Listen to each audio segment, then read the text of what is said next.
Chapter 24:11. Chu Luiyue pressed her forehead. It was the same thing again. Every move she made was actually stronger than the previous one. But it didn't affect Rong Xiao at all. No matter how much power she displayed, he was able to quickly catch up and easily devour all of the energy waves she stirred up. This was an all-around suppression. Chu Luiyue had never felt like this before. It seemed that no matter what she did, she couldn't bridge the gap between the two of them. She had long known that the man in front of her had been hiding his strength intentionally or unintentionally, so she didn't dare to relax or neglect him. But now, Rong Xiao saw that she didn't move for a long time and raised his eyebrows. Why? Don't you want to play? I'm destined to lose. Chu Luiyue said softly. Not only would she lose, but she would lose miserably.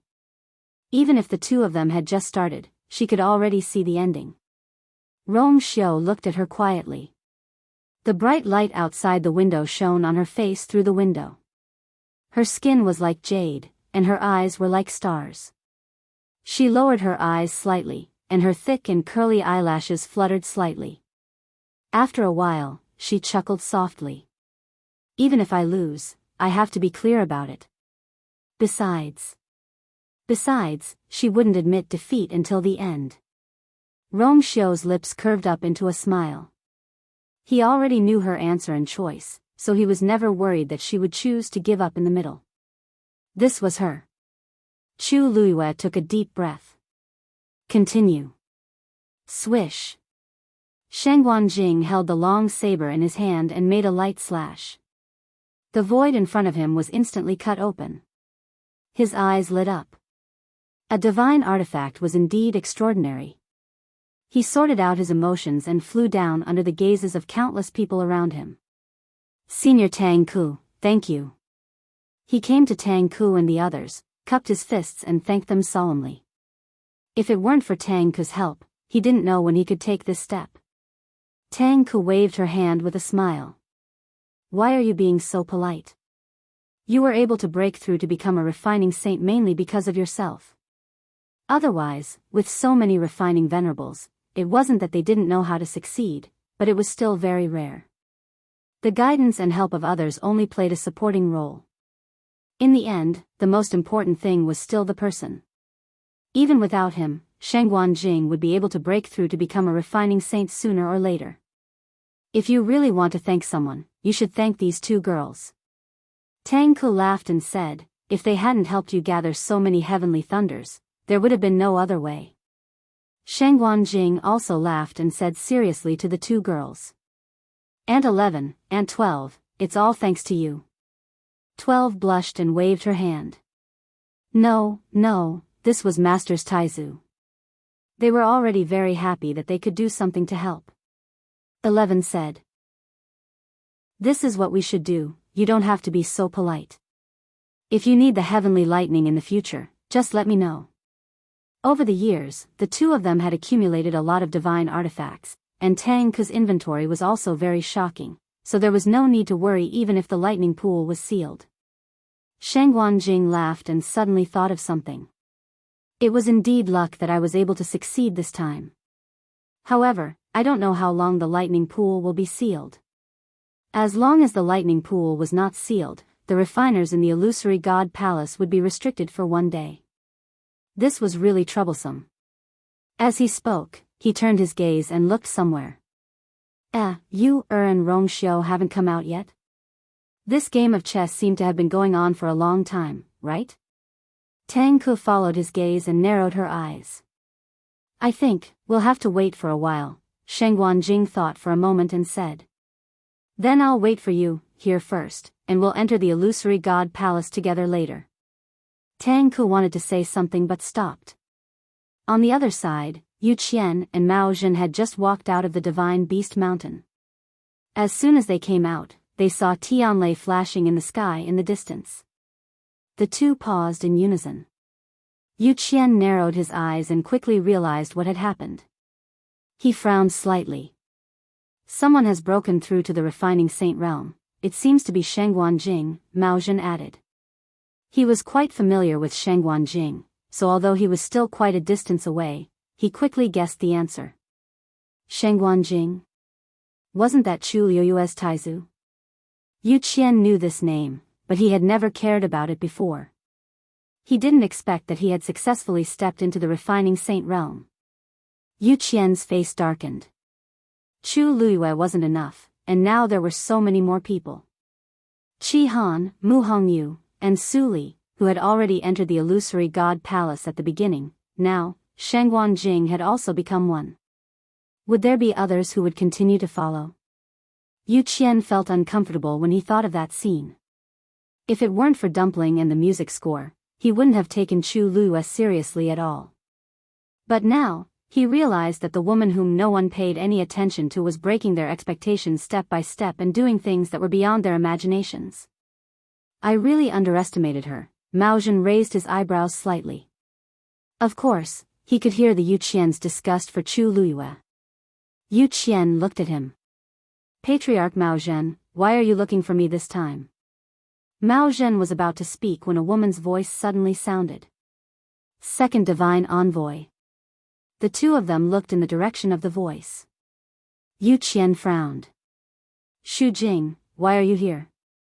He was in charge of this divine beast mountain, and the other divine envoys wouldn't come here under normal circumstances.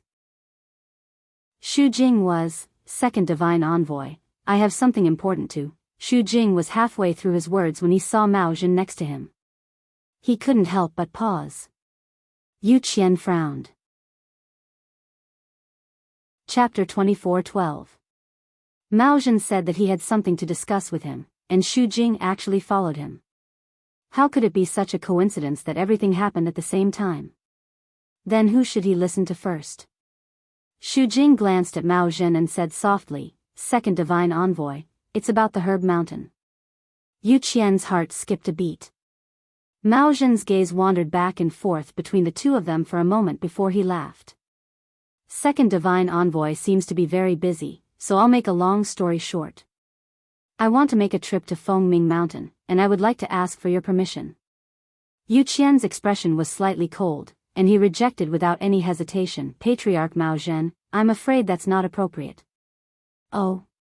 Mao Zhen didn't seem surprised by his answer, and his expression didn't change. Second Divine Envoy, you don't have to think too much. I'm only going there to pay my respects to my ancestors. I don't have any other intentions. Yu Qian's pupils constricted, and his gaze was sharp and cold as he looked at Mao Zhen. Mao Zhen smiled, but there was no smile in his eyes. My ancestors have been dead for 10,000 years, but they have never been able to sleep. As a junior, it's really hard to feel at ease. Although it's for the illusory god palace and the divine master, it's not too much for me to want to pay my respects to them, right? Although he was smiling, his expression wasn't gentle, and there was even a hint of sharpness. Yu Qian stared at him for a long time before he raised his hand and threw out a jade pendant. Patriarch Mao Zhen, for Mao Yu's sake, I've always been polite to you. I hope you understand what you should do and what you shouldn't do. Mao Zhen held the jade pendant in his hand and looked at it for a while before smiling. Of course. After saying that, he nodded slightly at Xu Jing. I've said what I wanted to say, so I won't disturb the two divine envoys any longer. Then, he left without any reluctance, and his figure quickly disappeared from their sight. Xu Jing frowned. Second Divine Envoy, Mao Zhen is the patriarch of the great phoenix dragon race. I'm afraid it's not appropriate for you to let him go to Fengming Mountain just like that, right? What if he wouldn't dare? Yu Qian's tone was firm. He didn't seem to want to talk about this and changed the topic. You mentioned a herb mountain just now. What's going on? Xu Jing took a deep breath and briefly recounted what had happened. Seeing that Yu Qian's expression was getting uglier and uglier, Xu Jing's voice became softer and softer. She felt guilty. But she also knew that there was nothing she could do. Relying on herself, it was indeed impossible to solve the problem of the herb mountain. Xu Jing knows that he is incompetent and has failed to live up to the expectations entrusted to him by the higher-ups. However, the heavenly gate was about to close, and there was not much time left. Xu Jing was worried that something would happen if this dragged on. So, I have no choice but to ask for your help. Xu Jing is willing to bear any punishment. I only hope that you and the first oracle will consider it carefully. Don't wait until things are out of control before you deal with it. At that time, it will be really troublesome. Yu Qian was indeed very angry with Xu Jing, but her words were not without reason. This was a matter of great importance. Although they were angry, they could not really stay out of it. Yu Qian was silent for a long time.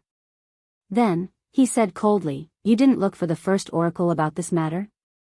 Xu Jing looked hesitant.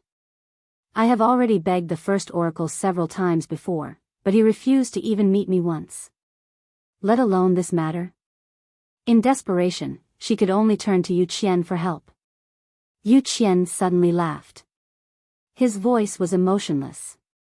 "If you can't solve it, then this matter should be handed over to the first oracle. After all, I am only the second oracle.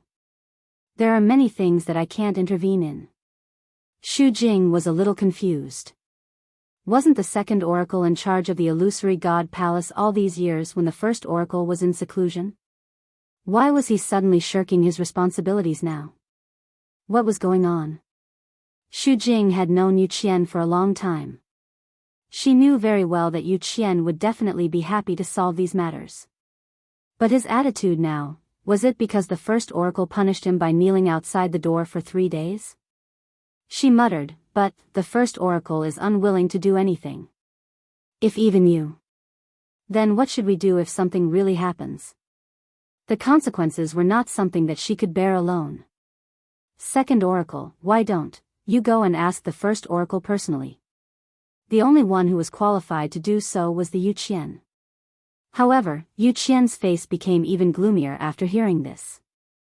He didn't want to go to the first oracle and be rejected again. But he had to solve this matter. After thinking for a while, he finally said, "You will go with me." In the quiet courtyard, leaves were piled up. A strong white figure suddenly flew over. It was Xue Xue. It landed gracefully, looked around, and then roared in a certain direction. Roar. There was no response. Xue Xue was stunned. A trace of doubt flashed in its ice-blue eyes. Roar. It roared again, but no one paid attention to it. What was going on? Previously, when it came, Hongyao would come out to play with it. It leaped onto the pile of leaves and scratched it a few times with its claws. Leaves flew everywhere. Hongyao was nestled inside, looking listless. Xue Xue tilted its head, raised its claws, and gently pushed it.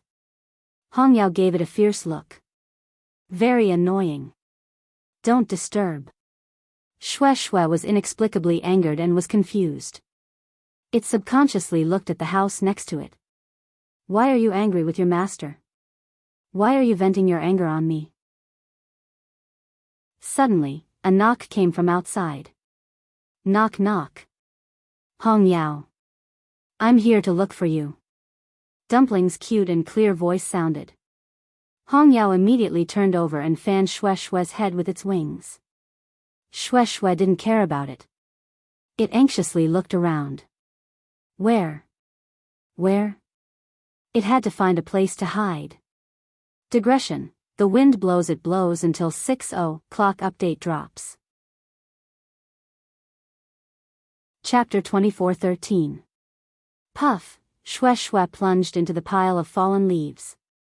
Hongyao glanced at it and looked at its exposed snow-white tail with disdain.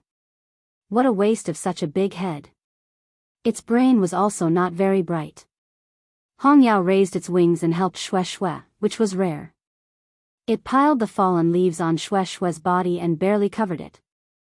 After tidying everything up, it flew outside. It couldn't open the door, so it could only fly in the air. Bang! The red demon bumped into the barrier. Dumpling, who was waiting outside the door, heard the sound and looked up. With a light tap of her toes, she flew into the air, only separated from Hongyao by a barrier. Hongyao turned around and glared at Muqinghe's room. Hey! It shouted angrily. After a while, a hole finally opened in the barrier. Hong Yao immediately flashed out. Tuan Zi brought it over at once. Hong Yao. She followed Hong Yao's line of sight and glanced over. Although she couldn't see anything, Dumpling was still angry at the thought that Mu Qinghe was inside. If it weren't for Hong Yao, she wouldn't have come here again. Suddenly, Dumpling glanced at the courtyard from the corner of her eyes and was slightly stunned. Just now. Why did she feel that there was a familiar aura? Her little brows furrowed slightly. Logically speaking, there shouldn't be anyone else here except for Mu Qinghe and Hong Yao, right? Then just now, just as she was thinking, Dumpling felt that something was pulling the corner of her dress. It was Hong Yao who was dragging her out. It was not appropriate here. She'd better find another place to talk. Dumpling felt that it made sense. She immediately dispelled the doubts in her heart, picked up Hong Yao, and put it on her shoulder. Hong Yao, come with me. Dumpling took Hong Yao back to Chu Liuyue's residence. Although there weren't many people in the palace of the illusory god, none of them were simple. If they saw Dumpling and the red demon together, it would cause some trouble. Therefore, after thinking for a while, Dumpling decided to take Hong Yao back. Even if it was Mu Qinghe's magical beast, it was still her friend. During this period of time, Dumpling had been struggling with this matter for a long time. In the end, she still felt that she couldn't break off her friendship with Hong Yao. Instead of suffering like this, it was better to take the initiative to attack. So today, while Chu Liyue was not in the palace of the illusory god, she went to find Hong Yao. When he returned to his residence, Chi Han was still guarding the place. However, when he saw that Dumpling had brought Hong Yao back, his expression didn't change much. Instead, he let them in directly.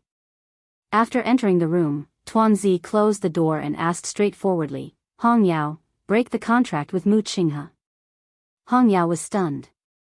In fact, it had already guessed Dumpling's thoughts, but when it heard it for real, it still felt a little shocked. Seeing that Hong Yao was silent, Dumpling leaned over and asked, is it because he won't let you go? Then I'll go find him later. Hong Yao shook its head. Dumpling frowned. Hong Yao, he doesn't treat you well at all. Why do you continue to stay with him? Come back and stay with us, and you. Isn't that good? She really felt that Hong Yao was not good at all with Mu Qinghe. If it could come back and continue to be with them, that would be the best. A light flashed across Hong Yao's eyes, but it quickly dimmed down. If it could, of course, it also wanted to do so. But Hong Yao was silent for a long time and finally shook its head dejectedly. Dumpling looked at it in a daze. She had thought that Hong Yao would definitely agree to her proposal. Even if it didn't agree, it must be because it was afraid of Mu Qinghe. But now, it seemed that Hong Yao was unwilling to do so. Why? Dumpling was puzzled. Hong Yao, why? Although Mu Qinghe was its master, you had been very good to it all these years. Didn't it always want to follow you? Hong Yao turned its head away and refused to speak. Dumpling moved her head closer, and Hong Yao turned its head away. Dumpling went around it again, and Hong Yao turned around again. After this, Dumpling's patience was exhausted. She puffed up her cheeks. If you really don't want to, then I won't force you. Although she was a little puzzled, Dumpling couldn't get angry in her heart. Last time, Hong Yao found out about what happened in the illusionary god sea. It could be seen that Hong Yao still treated Yu the same as before. But for some reason, it refused to agree to leave Mu Qinghe. Even though it was clearly very angry with Mu Qinghe, it didn't matter. But what exactly happened to you all these years? You can tell me, right? Dumpling sat down on the stool opposite Hong Yao. Also, Hong Yao, did you already know that Mu Qinghe betrayed you back then? Hong Yao immediately shook its head frantically. How could it do this to you? Dumpling stared at it closely. You're his contractual fiend. You should know something, right? Hong Yao's eyes flashed with a hint of struggle. Chi Han stood outside the door. The illusionary god palace was as cold and lonely as ever. His eyes were deep, and the scar on his face added a bit of coldness to him. No one knew what he was thinking. Bang! The sound of the door being opened was heard. Chihan turned around and saw a green shadow flying out quickly. Then, Dumpling also ran out, stood by the door, and shouted, "Go away. Don't come back if you leave. I won't talk to you anymore." Her small face was flushed red with anger, and her grape-like eyes were filled with glistening tears. Chihan frowned. Did she quarrel with Hong Yao? Chapter 24:14. Hong Yao didn't even look back. In the blink of an eye, it disappeared. Dumpling stood there alone, holding the door frame with one hand. She pursed her lips, raised her hand, and wiped away her tears. Then, she turned around and went back into the house. Bang! She slammed the door shut without hesitation. Obviously, she was very angry. Chihan frowned even more. When they came back together, everything was fine. How come in the blink of an eye? He hesitated for a moment, then walked over and knocked on the door. Dumpling? Since his master wasn't around, he had to take care of her. After a short silence, a sobbing sound came from the room. Woo! Chihan paused. After thinking for a while, he swallowed the rest of his words and continued to guard the door. Yu Qian and Xu Jing soon arrived in front of Mu Qinghe's courtyard. Looking at the still tightly shut door, the two of them looked at each other. Both of them had suffered here before. At this time, they were naturally more afraid. But this matter had to be resolved. Yu Qian raised his chin at Xu Jing. You can talk about the trouble in the Herb Mountain yourself. Xu Jing's heart skipped a beat, but he didn't dare to say anything. He could only walk forward. She knew that Yu Qian had been punished to kneel for 3 days and 3 nights. It was already very rare for him to come with her. She didn't dare to ask Yu Qian to do anything else. However, just as she arrived in front of the door, before she could speak, she suddenly heard the sound of wings flapping. She subconsciously looked up and saw a green sparrow covered in green flames. It crossed the barrier and flew into the courtyard. Xu Jing was shocked. Then, she quickly turned around and looked at Yu Qian. Second Oracle, did you see that just now? It seemed to be a 9th-grade green sparrow. Yu Qian also frowned. When did such a magical beast appear in the palace of the illusory god? And it seemed to have a close relationship with the first oracle? Otherwise, it would never fly into this place. The first oracle has a contracted magical beast? When did this happen? Xu Jing looked confused. None of the divine envoys had a contract with a magical beast. Only the second divine envoy, Yu Qian, was in charge of the mythological beast mountain. But now, Yu Qian shook his head and said in a deep voice, I don't know about this. After a moment, he urged. Forget it. This is not something that you and I can ask about. It is better to report the matter as soon as possible and let the first messenger make a decision. Xu Jing could only nod. Yes. She took a deep breath, turned around, and bowed respectfully. First Oracle, Xu Jing has something important to report. A moment later, an indifferent and cold voice came from inside. I already know about the barrier. You can go back now. Xu Jing choked. This. She hadn't said anything yet, but the first divine emissary already knew. Yu Qian's expression also changed. Over the years, the first oracle had almost never come out. But many things in the illusory god palace didn't seem to escape his control. This also made Yu Qian secretly shocked again. He thought that the first oracle had made up his mind to delegate power, but in fact, he didn't have this intention at all. How could he compete with such a person? Yu Qian suppressed the chaotic thoughts in his heart and took the initiative to ask. First Oracle, this matter is of great importance. Xu Jing alone can't solve it. You don't plan to do anything? The gate of heaven is about to close. The voice continued to sound. I have my own plans. With just a few words, he had already expressed his attitude. Xu Jing and Yu Qian exchanged glances and saw a bit of confusion in each other's eyes. At this point, the first oracle still didn't show up. He said he had his own plans. What did he mean? Xu Jing wanted to continue asking, but Yu Qian had already spoken. Yes. We know. After saying that, he gave Xu Jing a look. The two of them left in unison. After walking for a while, Xu Jing couldn't help but ask. Second oracle, what do you think the first oracle is planning to do? So many things have happened in the illusory god palace during this period, but he refused to show up. He can't be like this when the gate of heaven closes, right? Impossible. Yu Qian immediately denied her guess. At that time, even the emperor will descend, let alone him. We just have to wait. Anyway, they had already said what they needed to say. If something really happened, it couldn't be completely blamed on them. Hearing that name, Xu Jing suddenly felt a deep sense of respect and fear. Immediately, she suddenly thought of something and asked hesitantly. By the way, there's something. Second oracle, do you know what the left divine general has been busy with recently? Yu Qian glanced at her. How would I know this? The left divine general and the right divine general were the emperor's most trusted confidants. They were also the two strongest generals under him. Their status was respected and their strength was unfathomable. Even he didn't dare to treat them casually in front of those two. How would he know this? Xu Jing nodded with some disappointment.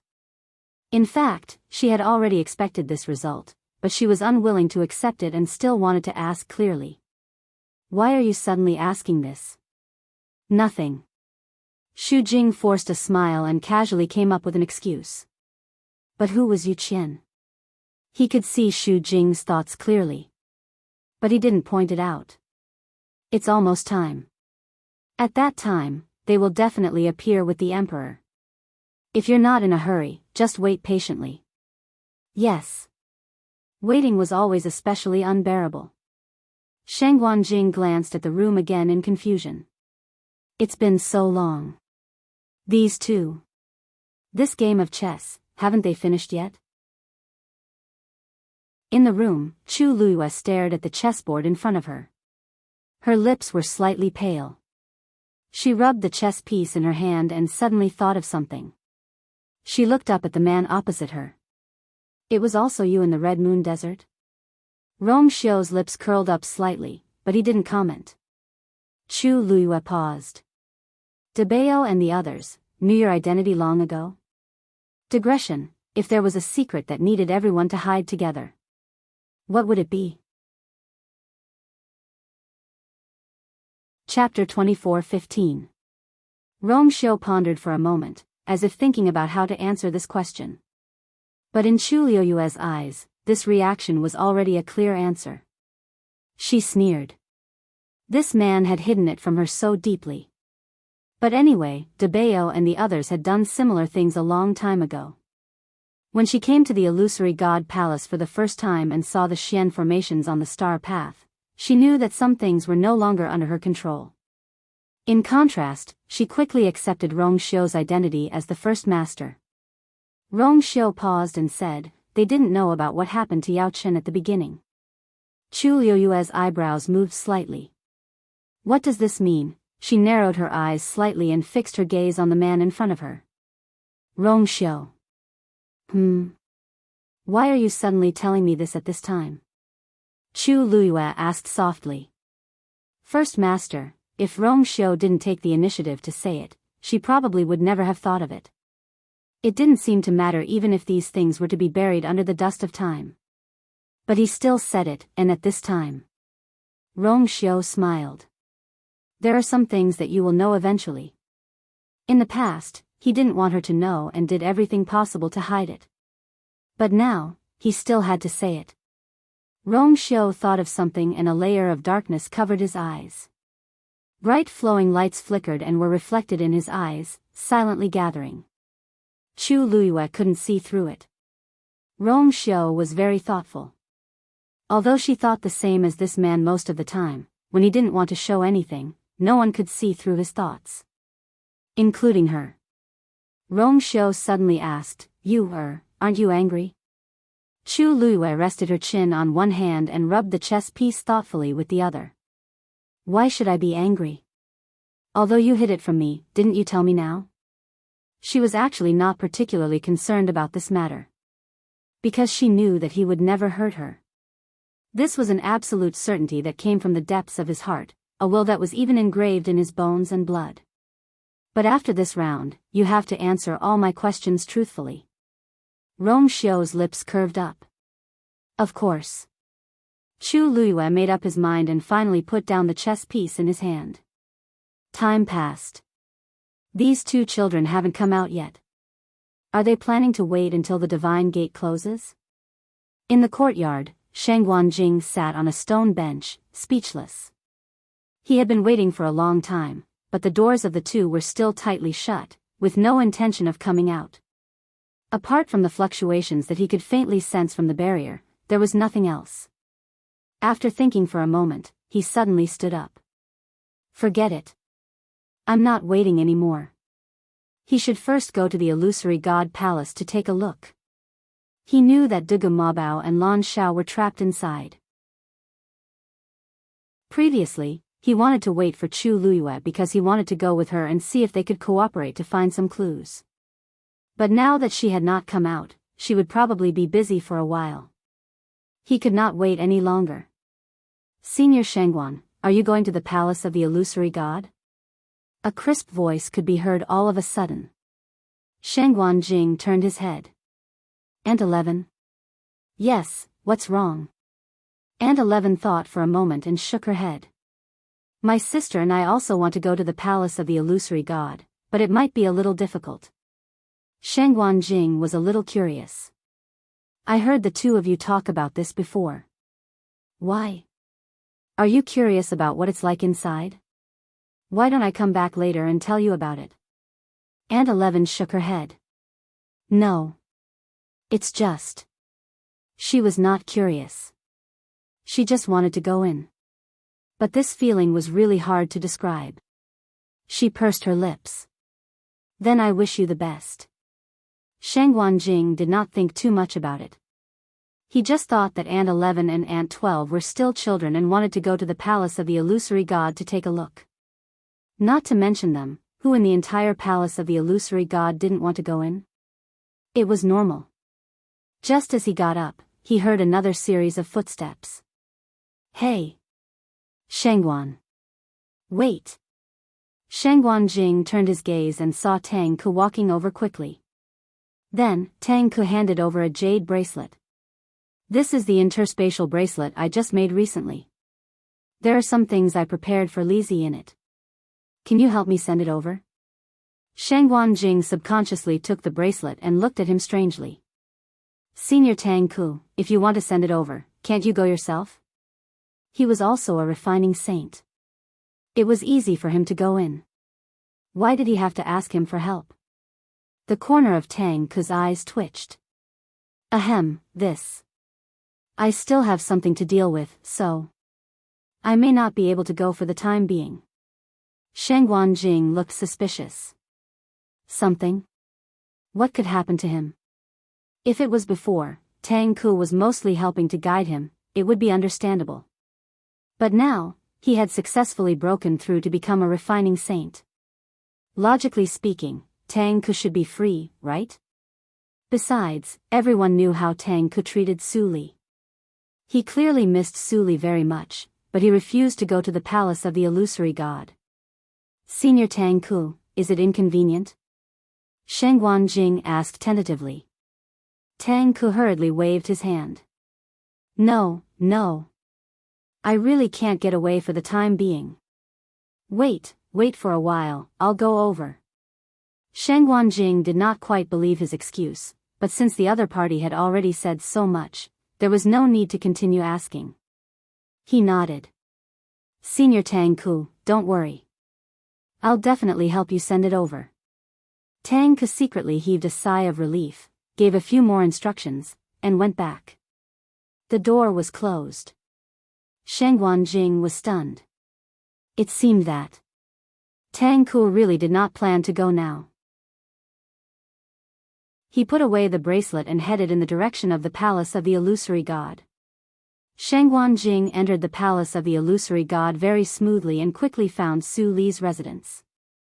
He asked you to send it over? Su Li played with the bracelet in her hand. Her usually gentle eyebrows were tinged with interest at this time. It seems that he's really busy. Shangguan Jing was speechless. Why did he suddenly feel cold? But fortunately, Su Li still accepted the bracelet. She raised her head and asked, "How is little Yu now?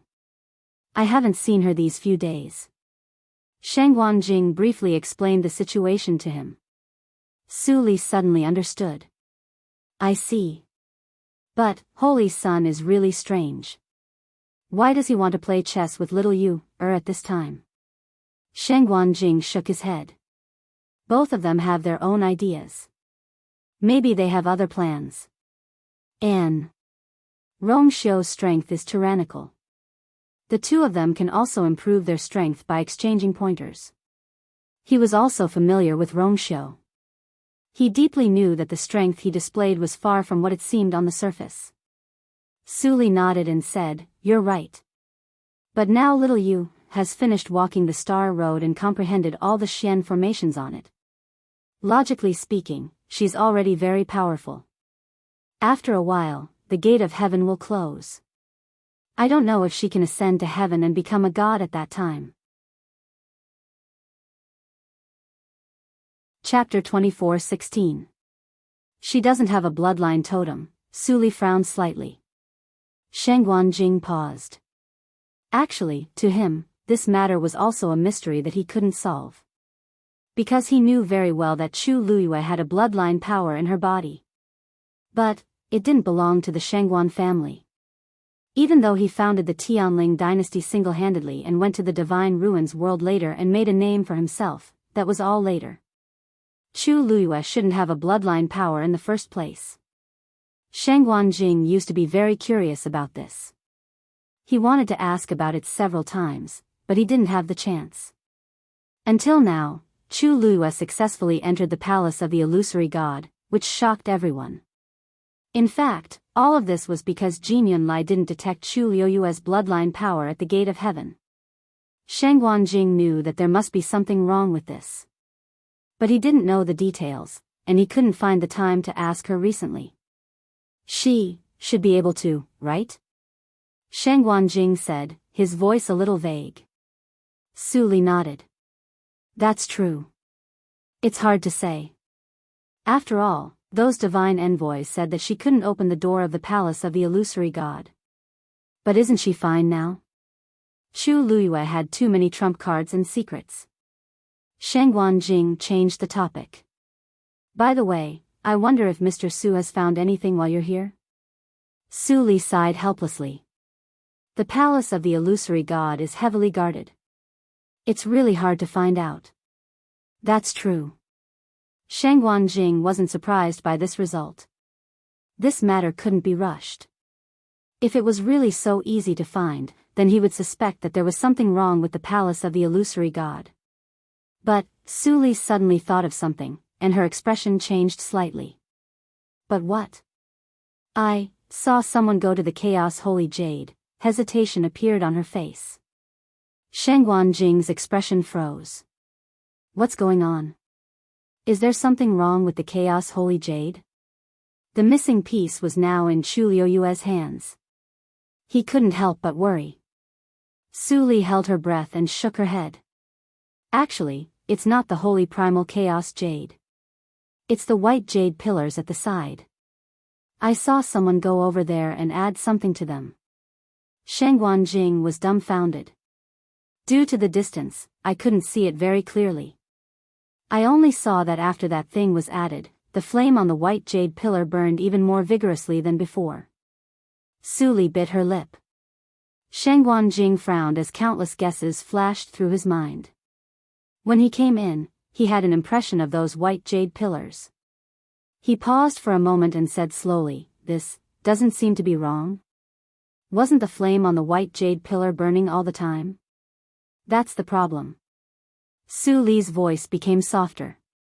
I've already asked Xiao Ran before, and he said that these white jade pillars were indestructible 10,000 years ago. There is no need to add anything at all. You mean this? Xiao Ran, who was lying lazily in his courtyard, paused when he heard the two's question. He sat up with a toothpick in his mouth. Yeah, it's always been like that.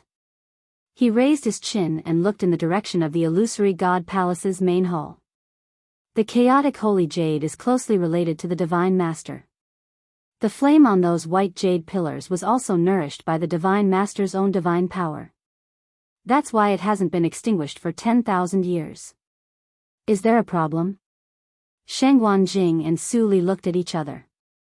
It seemed that Xiao Ran didn't know that the white jade pillars needed extra care now. It was purely an accident that Su Li saw it that day. She didn't think there was a problem at first, but then she met Xiao Ran and chatted with him. When she heard Xiao Ran's words, she knew that something was wrong and immediately suppressed the matter.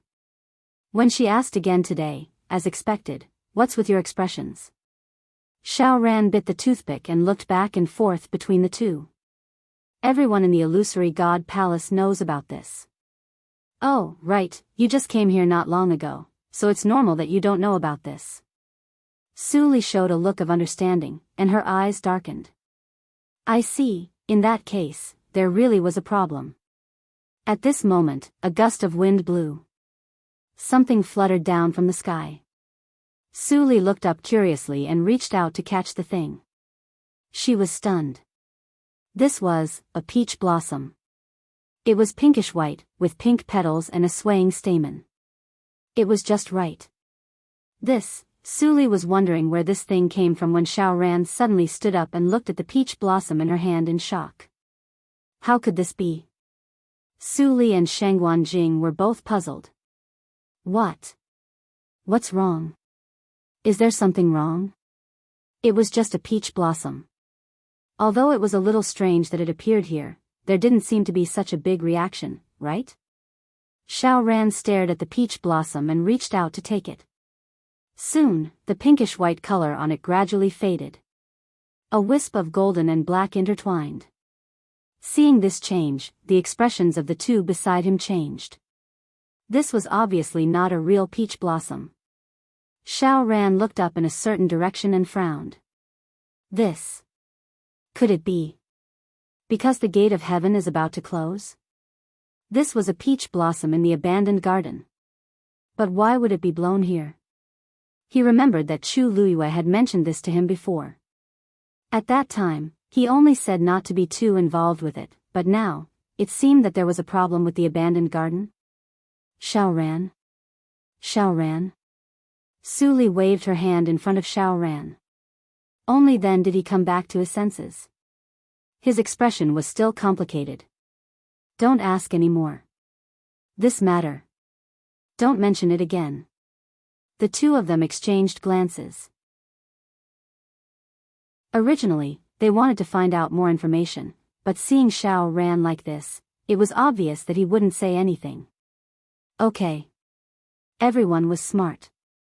There was no need to say anything else. Soon, they reached a consensus and stopped talking about this matter. Xiao Ran asked again, by the way, where's that girl? He hadn't seen her for a long time. Shangguan Jing answered casually, she's playing chess. Xiao Ran was speechless. What time is it now? How can he be so free? He looked at the sky and said, it's almost time. It's almost time. Don't forget to remind her to come back.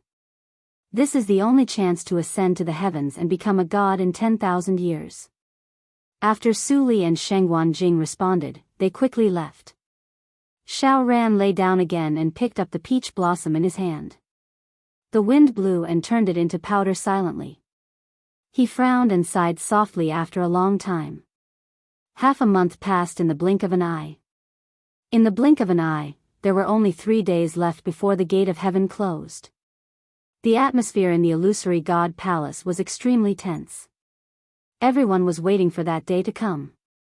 Biyao stood in front of the gate of heaven with his arms crossed in front of his chest, staring at the gate of heaven in front of him. Suddenly, a voice sounded, "Why are you still here?" Chapter 24:17. Yao turned around and saw a familiar face. The corners of his lips twitched as he smiled. "Oh, why is the 11th oracle here?" He glanced outside the heavenly gate. No one had come up yet. It had been a year since the heavenly gate opened. Those who could come up would have come up long ago. Chiu Tong looked at him coldly. "I should be the one asking you that. You've been coming here every day for the past few months. What do you want?" He had been paying attention to Wu Yao for a long time. He didn't cultivate or go anywhere else. It was as if he was going to stay here forever. At first, Chiu Tong was worried that he wanted to do something, but after staring at him for a while, he realized that Wu Yao really didn't do anything. He just stood there and looked at the heavenly gate for an entire day or even a few days. The heavenly gate had been like this for 10,000 years. What was there to look at? Chiu Tong was unhappy about this. However, Wu Yao had never done anything out of line, so he couldn't be too harsh on him. But it was different now. Wu Yao had an innocent look on his face. I'm just here, in a daze. Can't I do that?" Chiu Tong frowned. There was no sincerity in this answer. He took a step forward and said coldly, "From today onwards, you can't." There were only 3 days left before the heavenly gate would close. A person like Wu Yao naturally couldn't stay here any longer. This was also the reason why he had come today.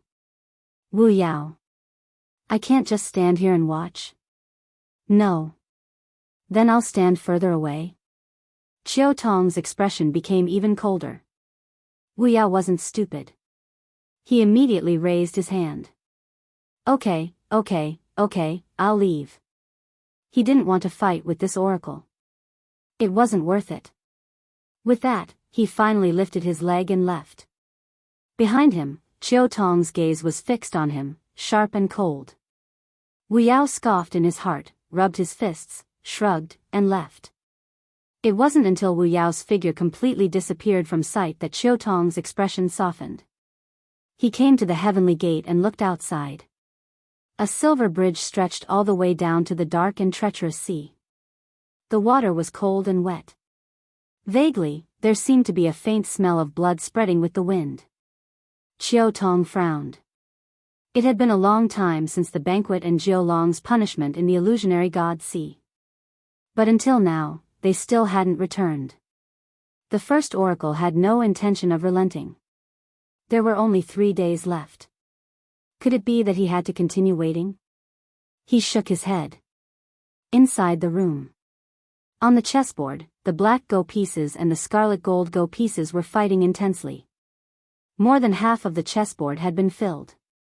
Chu Luiyue gently exhaled. This was not an easy match.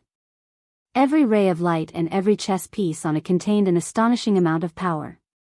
Every time she placed a chess piece, she would have to endure an extremely harsh and even terrifying power. Even now, before the game was over, the energy in her body had already been exhausted. It was almost as if he could not hold on any longer.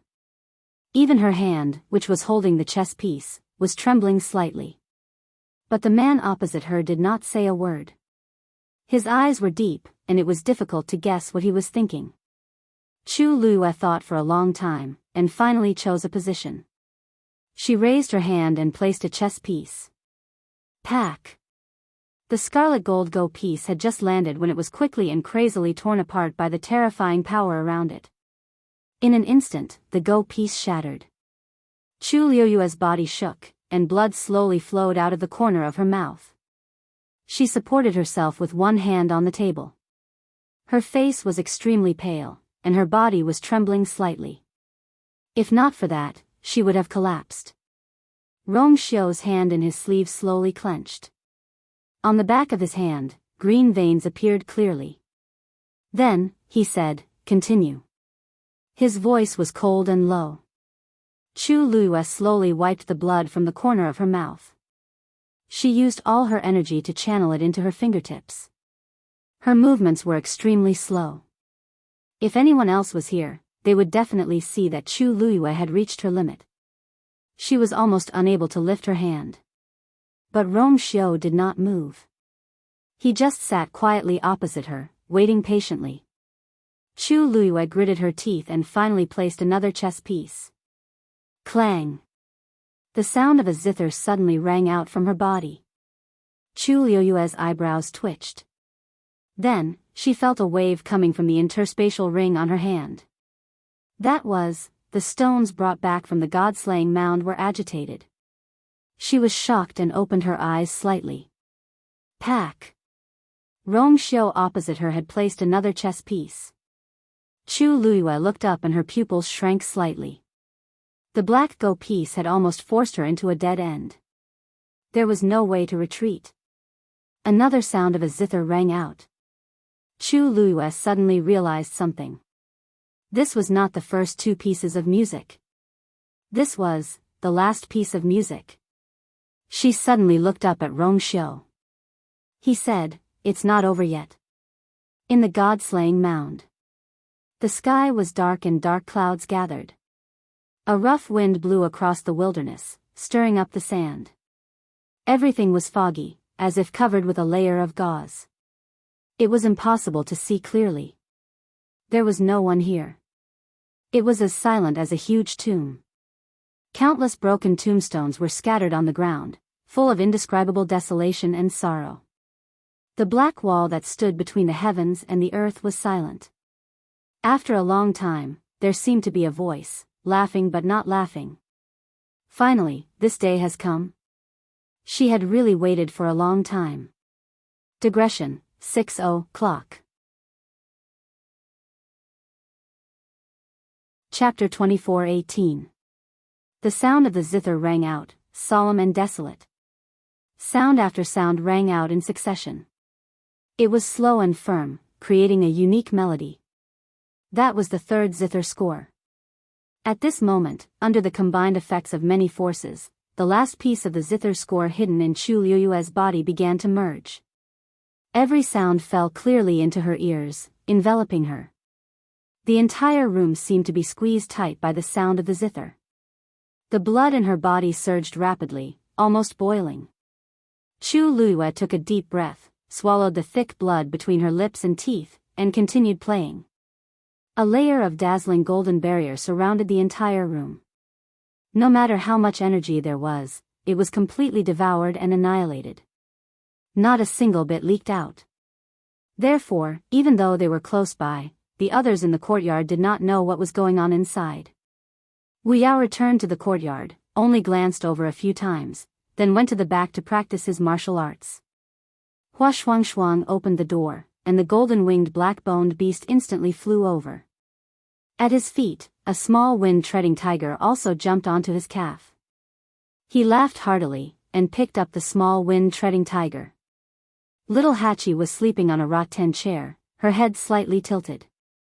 Beside her was a basket of flower petals, in which lay a few exquisite jade bottles. Aunt 11 and Aunt 12 were sitting side by side not far away, holding the pills they had just taken from Jian Fengqi. Aunt 11 threw one pill in each hand, and accurately caught them. Aunt 12 poured them out as usual, counted them carefully, and put them into her mouth one by one, puffing her cheeks slightly. In a certain room, Sun Yi was standing in front of a table, staring at the map in front of him. He held a brush in his hand, and from time to time, he would sketch something on it. Lu Feng walked in. "Big brother, you were looking for me?" Sun Yi nodded, rolled up the map, and handed it over. "Make a sand table according to this." Lu Feng took it with both hands, a strange expression on his face. Why did Big Brother suddenly want to make a sand table at this time? He muttered in his heart as he opened the map. The lines were complicated, and extremely chaotic. Lu Feng was stunned for a moment, then she looked carefully. But when he looked at it, he saw a few words hidden under the layers of messy lines. The corners of his eyes twitched as he looked at Sun Yi in disbelief. "Big brother, can you do it in 3 days?" Sun Yi asked calmly. Lu Feng swallowed hard. Why did Big Brother still have such a cold expression? Does he know that this is, as if sensing his gaze, Cini raised his eyes slightly and looked over. At this moment, Lu Feng's heart trembled violently. Then, he lowered his head to take a look. With a glance, he saw a few familiar names. This map could be said to be the most complicated one he had ever seen. There was no other. So during this period of time, Big Brother had shut himself in and not come out, was busy with this? His throat felt dry. His heart was beating violently, as if he had already vaguely guessed Cini's plans. But he didn't ask. After a short period of silence, he solemnly put away the item and nodded. Yes. Phoenix Cry Mountain. Dumpling sat alone at the top of the mountain, resting her chin on one hand and caressing the 2 Tian baby in front of her with the other. 1, 2, 3. 6, 7. There were a total of 7 leaves. Perhaps it was because Phoenix Cry Mountain contained an extremely abundant amount of energy, but this 2 Tian baby grew especially fast after coming here. It hadn't been long, but it had already grown to this extent. Sai, do you think you'll grow the 8th leaf first, or I'll open my 8th meridian first? Dumpling asked with a serious expression. No one answered. A gentle breeze blew, and the emerald leaves swayed with it. Dumpling sighed and summoned the ancestor's golden feather. Her chubby little hands held the pure gold feather carefully. She stared at it for a while and pouted slightly. Grandpa clan leader was still asleep. She had tried many times to wake him up, but there was no progress. Dumpling guessed that she would have to wait until she opened her 9th meridian. She held the ancestor's golden feather and looked at it for a while. Suddenly, a voice sounded. Her heart skipped a beat, and she immediately put away the ancestor's golden feather, stood up, and looked at the person who came. However, when she saw that it was Mao Zhen, she relaxed a little. Mao Zhen sized up Dumpling and secretly exclaimed. He had long known that Dumpling was sent here to cultivate, but he didn't know that she had improved so much in such a short period of time. The aura on her body was many times stronger than when he first met her. Grandpa Mao Zhen? Dumpling called out crisply. She knew that Mao Zhen had already been at Fengming Mountain for more than half a month, but because he had only been walking around nearby and did not go up the mountain, the two of them did not meet. Today was the first time they officially met. This call made Mao Zhen's heart burst with joy. Although Dumpling was from the Crimson Gold Sky Phoenix clan, her soft and cute appearance was too lethal. When had Mao Zhen ever been called grandfather by such a little kid? Hearing this, his entire heart melted, and even his expression became gentler and more amiable. Hey, hey. Good Dumpling. Mao Zhen replied, grinning from ear to ear. Dumpling asked curiously, Grandpa Mao Zhen, what are you doing here? Speaking of this, Mao Zhen's expression became slightly restrained. After a moment, he sighed softly. I came to pay my respects to the ancestors. Dumpling was stunned. When she reacted, her face was filled with shock. Ancestor? But this was Fengming Mountain. Chapter 24:19. Didn't the second divine envoy say that this used to be Ancestor Yiling's territory? Why would Mao Zhen come here if he wanted to pay respects to his ancestors? Looking at Dumpling's terrified expression, Mao Zhen held his forehead helplessly. Dumpling, don't think too much. It's just that the great phoenix dragon ancestor also died here. Ah. Oh. I see. Dumpling thought about it and finally understood what he meant. She heaved a sigh of relief. But on second thought, she frowned again. But I've been here for a long time, but I don't seem to sense the aura of the great Phoenix Dragon clan. This place was filled with the power of the Crimson Gold Sky Phoenix clan. If Mao Zhen didn't say it, she wouldn't have thought of it. Mao Zhen's expression froze. Then, he forced a smile that didn't seem to be smiling. This. I know. Dumpling saw that his expression wasn't right. She placed her hands behind her back and lightly drew on the ground with the tip of her foot. After a while, she asked softly, "Grandpa Mao Zhen, did I say something wrong?" She seemed to have said something that she shouldn't have. Mao Zhen was slightly stunned. Then, he smiled and shook his head. "No, it's all in the past. It has nothing to do with you. Don't take it to heart." Dumpling replied with an "oh" and sighed softly. Although she was young, she was smart and sensitive. She sensed that Mao Zhen's emotions seemed to be a little off, so she didn't say anything. Mao Zhen changed the topic. "You're about to open your 8th meridian?" Dumpling blinked and nodded. Yes. There was nothing to hide. After all, her ultimate goal was to open her 9th meridian. Mao Zhen sighed. Very good, he had actually opened his 8th meridian. He originally had the chance to open his 9th meridian. Unfortunately, many things happened back then and it was delayed. It was already very difficult to live again, so he didn't have any extravagant hopes. When he saw Dumpling, he knew very well that she indeed had hopes of opening her 9th meridian. Hearing this answer, he couldn't help but sigh. Dumpling asked curiously, "Grandpa Mao Zhen, how did you get here? That divine envoy was willing to let you in?" This was really strange. After all, apart from you, no one else was allowed to casually enter this place. It was the same for the other oracles. Mao Zhen nodded. "Yes, but it's time for me to leave." Dumpling felt a little disappointed. After all, it was too boring for her to stay here alone. After quarreling with Red Demon, it didn't come again. She was the only one left here. Then, "Grandpa Mao Zhen, how is you now?" Dumpling asked nervously. Previously, she had vaguely sensed that something was wrong with Yu's situation, but it was not appropriate for her to go out now. She knew that Yu Qian was keeping a close eye on her. On the surface, there was no contract between her and Yu. If she went now, it would definitely arouse suspicion. Mao Zhen was stunned. "I haven't seen her in a while. But it should be pretty good, right?" She had entered the illusory god palace. No matter what others thought, she was already standing at the very top. There was nothing for her to worry about. Dumpling pursed her lips. She knew that she couldn't get anything out of Mao Zhen. That's good, puff." Suddenly, a subtle sound came from Dumpling's side.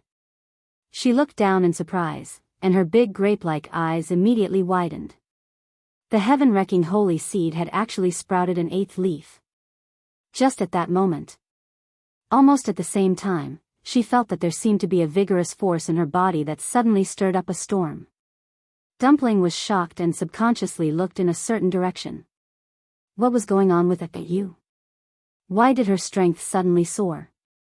All that was left in Chu Liuyue's ears was the sound of the zither. The tune seemed to come from a very distant time and space, but it also seemed to fly up from the deepest corner of her body.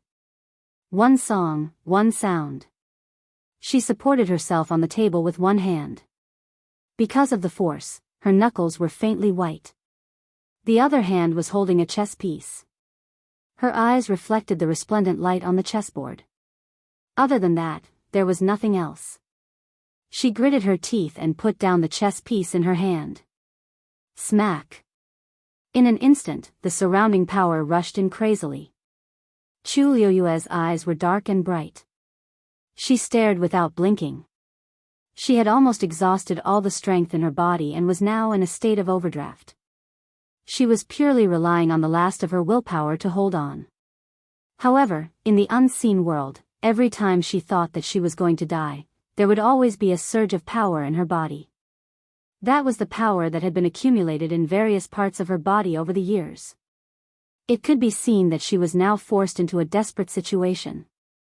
In such a desperate situation, she could only fight back. However, from the beginning to the end, the gorgeous water droplet in her dantian did not produce any waves. If she had the support of this power, she would not have been so cruel. But there was none. Therefore, Chu Luyue could only desperately search for the remaining power in her body and piece together the third zither score bit by bit. Waves of exhaustion rushed in, and the sound of the zither almost broke her eardrums. Only in her dantian, the first two zither scores that had been fused were still silent and did not give any response. Only that dazzling radiance quietly flickered. Illusory God Palace. Creak. The door opened and a tall figure walked out of the room. He was wearing a gray-blue brocade robe. His steps were calm and his temperament was calm.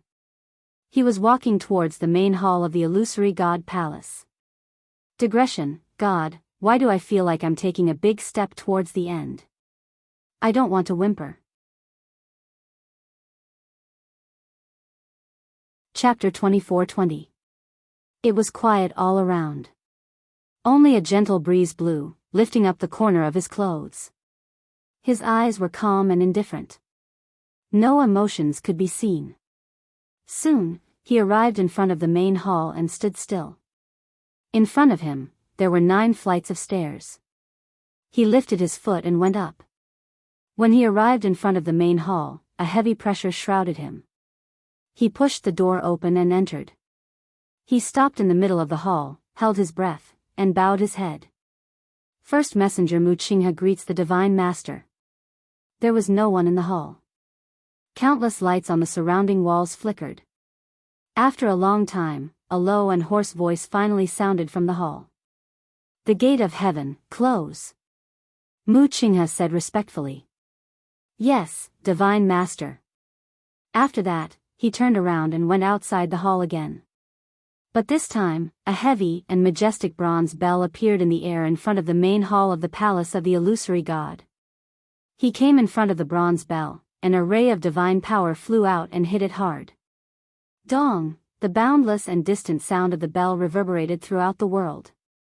At this moment, all the creatures in every corner of the palace of the Illusory God heard the sound of the bell. Herb Mountain. Xu Jing looked at the boundary with a faint green light not far in front of her and frowned. Hearing the sound of the bell, she suddenly raised her head and looked in the direction of the palace of the Illusory God. The first messenger finally came in person and closed the door by ringing the bell. Then, she took a deep breath and headed in the direction of the palace of the Illusory God.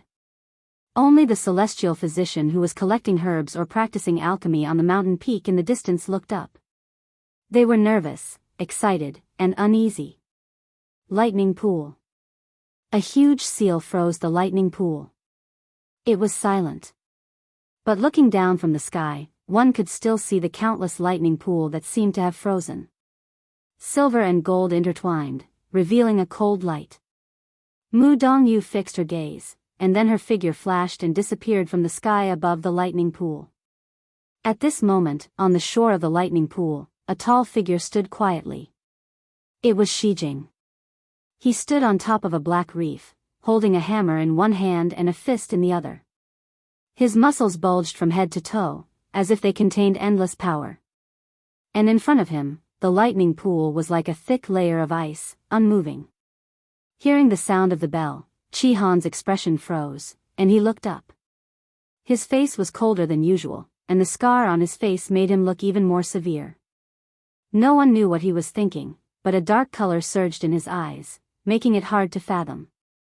The sound of the bell also spread to the courtyards of the Illusory God Palace. 12 Nyang stopped chewing, but half of her cheeks were still bulging. She looked up curiously. Who is ringing the bell? She asked in a small voice. Aunt 11 looked in the direction of the voice and squinted her eyes. Then, she raised her head and poured all the remaining pills into her mouth. This movement startled Aunt 12. Sister, why are you eating in such a hurry? Aunt 11 wiped her mouth and gave a concise explanation. The divine gate is about to close. I'm afraid a storm is about to come. Aunt 12 heard this and subconsciously clenched the remaining pills in her hand. She asked nervously. Will that affect us? Aunt 11 nodded with certainty. Of course it will. After the divine gate closes, our master will enter the Illusory God Palace and ascend to the heavens. Of course it has a lot to do with us. Aunt 12 thought. Oh. Yes. We still have to cheer for our master. This could not be delayed. Thinking of this, she looked back. The door to that room was still tightly shut. Her hands moved at lightning speed as she stuffed the remaining pills into her mouth one by one. While chewing with great effort, she said in a muffled voice, I can't be a burden to our master. Mu Hongyu stood in front of the door, frowning slightly. This day had finally come, but there was still no progress on her master's side. After the fight with Mu Qinghe and Biyao in the illusory god sea, she and Chu Luiyue had not been there again. The other party was very strict. Even if she was now in the Mahayana realm, she could not do anything. During this period, Mu Hongyu had thought of many ways in private, but unfortunately, they were useless. They said that Diwu Zhangze was a traitor of the illusory god palace, so he would never be released. Anyone would treat a traitor like this, but how did he become a traitor of the illusory god palace? What exactly happened back then? Hey, Hongyu. A familiar voice came. Mu Hongyu turned and saw Jian Fengqi walking out of the room, half leaning on the door frame, his posture lazy. Can we discuss something? Mu Hongyu raised her eyebrows. What? What was there to discuss between them? Jian Fengqi raised his chin, his peach blossom eyes glittering. Haven't you broken through the Mahayana realm now? Then, take me to the illusory god palace, how about it? Mu Hongyu snorted. Do you really think it's so easy to enter that place? Jian Fengqi meant that she should secretly take him in, but how could it be so easy? Besides, she was not very willing to do so. Jian Fengqi blinked his eyes, looking very elegant and charming. Our little Hongyu is so powerful, you must have a way, right? Others can't, but you definitely can. Mu Hongyu crossed her arms, looked him up and down, and smiled meaningfully. Don't you have a good personal relationship with the first oracle? Why don't you go to him yourself? Isn't it better to go in openly than sneaking in? Jian Fengqi's expression froze. Then, he put away his folding fan, pressed his forehead, and smiled awkwardly. What a joke. Mu Qinghe could even do something to Chu Luiyue, let alone him. Was he tired of living that he would throw his life away like this? Would it be easier to die, or would it be better to die in a better way? He did have a good relationship with Mu Qinghe in the past, but that was in the past. Not to mention other things, after he came to the illusory god palace, he had not even seen Mu Qinghe's face. If Mu Hongyu had not told him this, he would not have known that Mu Qinghe was the first oracle. Although Jian Fengqi had always felt good about himself, he still cherished his life very much. That was so many years ago. Maybe to him, it was a matter of his previous life. Jian Fengqi coughed and refused. Mu Hongyu snorted coldly. Because of the injustice she felt towards Mu Qinghe, Jian Fengqi was now an eyesore to her. Little Hachi stretched and got up from the recliner, muttering in a low voice, "What are you doing?" So noisy. Suddenly, a tall figure walked over and stood in front of her. The tall figure cast a shadow that instantly enveloped her. Her beautiful eyes narrowed slightly, and her mind was still in a daze. Brother Yanqing.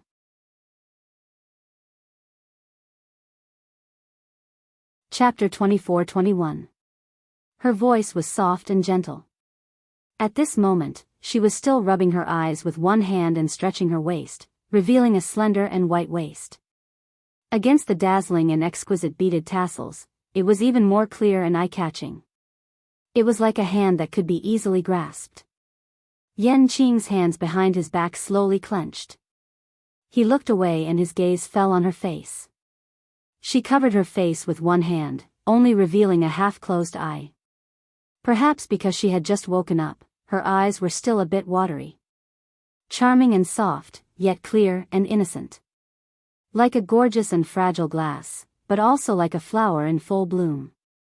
No one could stop her beauty. Yanqing was stunned. Even if he was used to seeing this enchanting face, at this moment, the few vague syllables that came out of her red lips, at this moment, seemed to fall on his heart more clearly than the sound of the bell from the illusory god palace. A fierce blow. Suddenly, he didn't know where to look.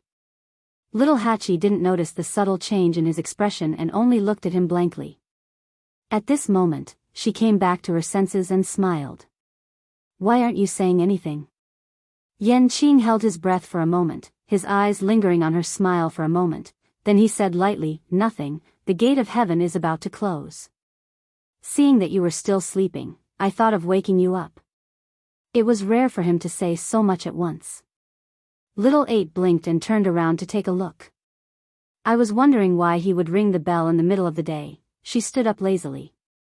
Although she wasn't interested in these things, she knew very well that the closing of the gate of heaven meant that countless cultivators in the illusory god palace would try to ascend to the heavens and become gods. It would be very lively. She still wanted to see this. Yan Qing was originally standing in front of the recliner. When little Hachi stood up, the distance between the two was instantly shortened.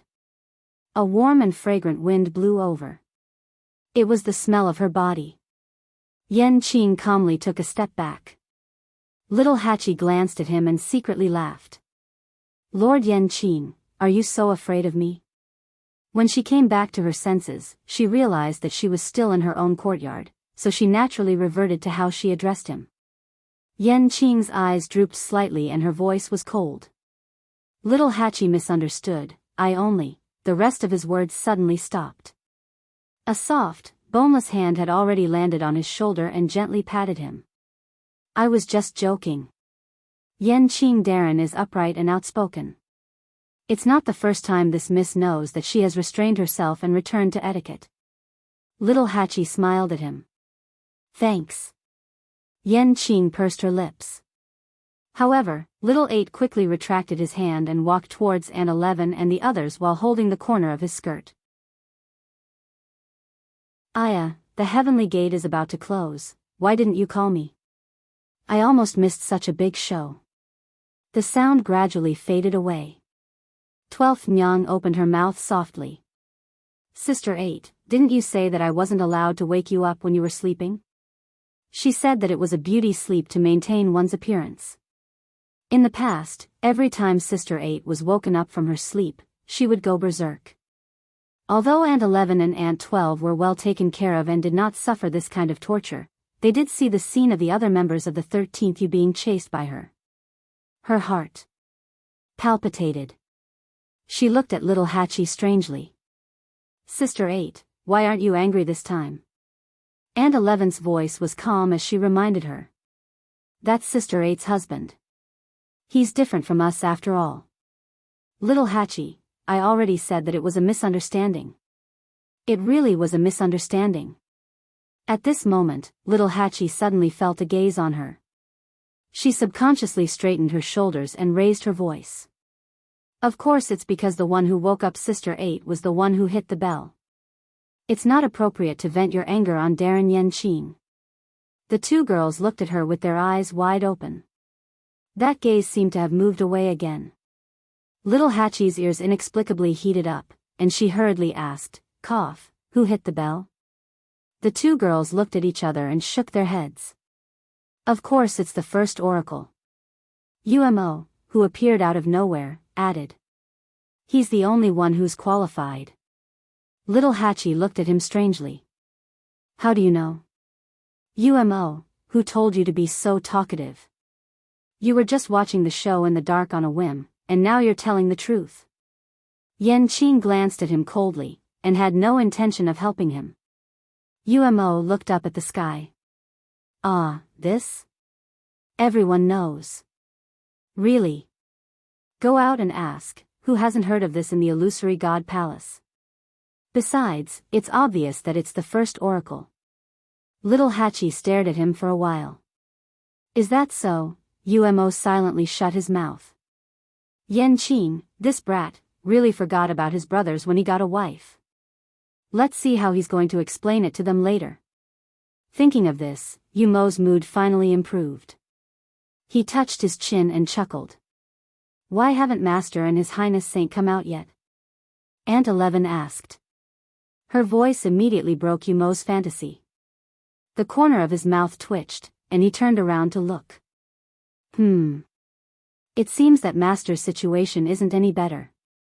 Dong, the sound of the bell came from afar and fell into her ears. Chu Liuyue's heart trembled. At this moment, a ray of light flashed through her mind. She almost couldn't control herself and placed the last piece. Clap. Clang. The fragmented sounds of the zither had finally connected completely. The third zither music score, complete reunion. A gorgeous water droplet appeared in her dantian. Compared to the previous one, this one was much smaller. Then, without any warning, it suddenly slammed into the original one. Boom!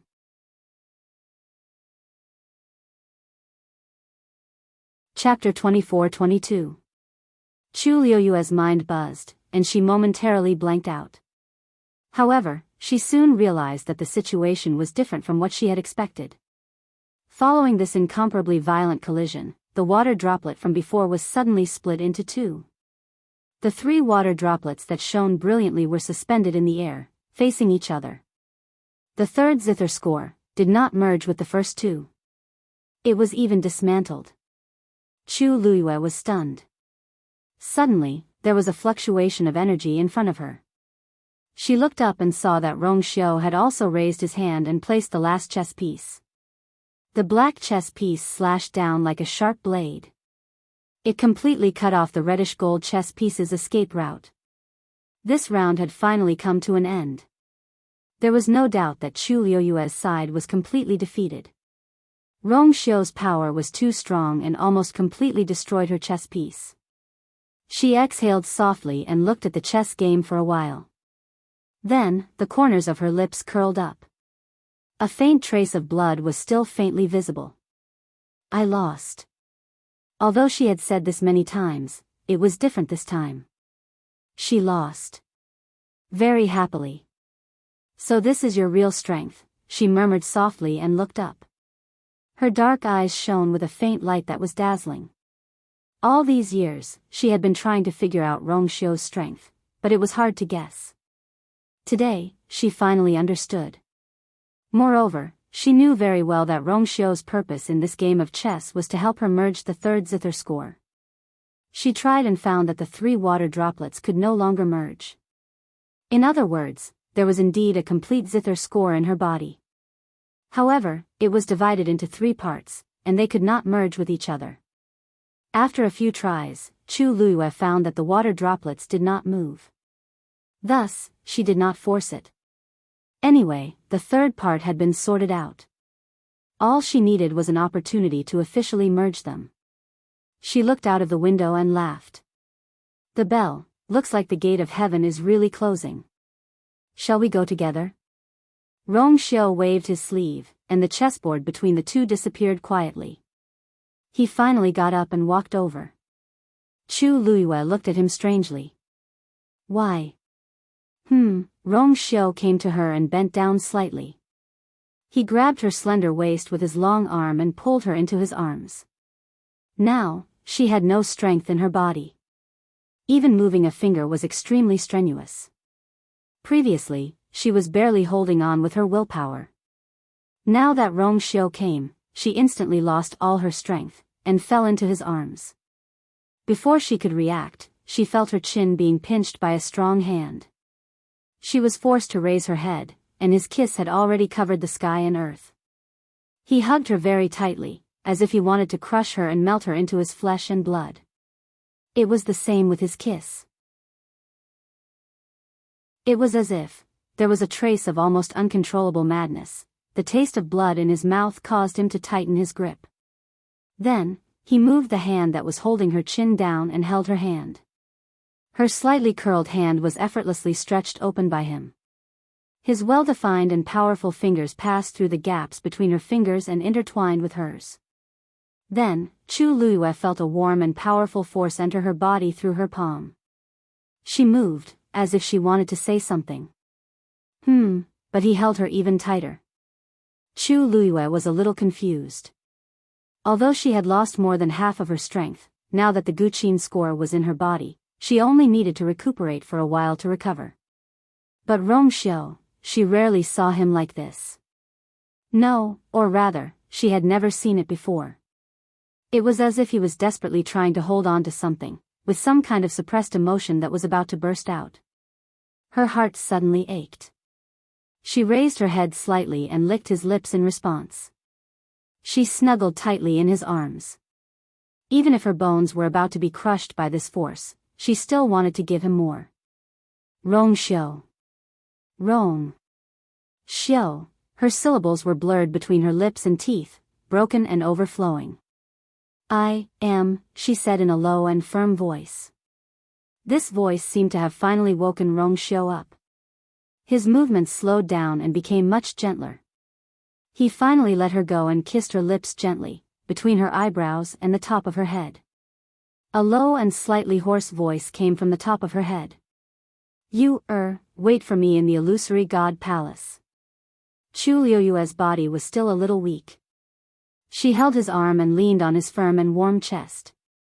Her nose was very familiar with the cold fragrance that made her feel at ease. She was a little confused, but she remembered that Rong Xiu had said before that he would go to the illusory god palace with her, so she nodded. Okay. I'll wait for you. Creak, the door was opened from the inside. Everyone in the courtyard raised their eyes and looked over. Chu Liuyue's figure came into view. Little Hachi was happy at first, then looked behind her and asked curiously. Master, where is His Highness the Holy Sun? Not coming? With that person's strength, it didn't seem difficult for him to enter the illusory god palace. Chu Liyue said, he's a little late. Let's go first. Perhaps it was because of the nourishment of Rong Xiu's power, her body had almost recovered in this short period of time. Her face and lips were originally very pale, but after being held in his arms for a while before coming out, it was basically not too obvious. So no one could see anything wrong with her. Chu Liyue turned around and closed the door. From the corner of her eyes, she saw Rong Xiu standing in the room, quietly looking at her. The light from outside came in, reflecting half of his face in light and half in darkness. Half was immersed in the bright light, half was immersed in the cold. Like the intersection of light and darkness. Untouchable. Digression, 6:00 clock.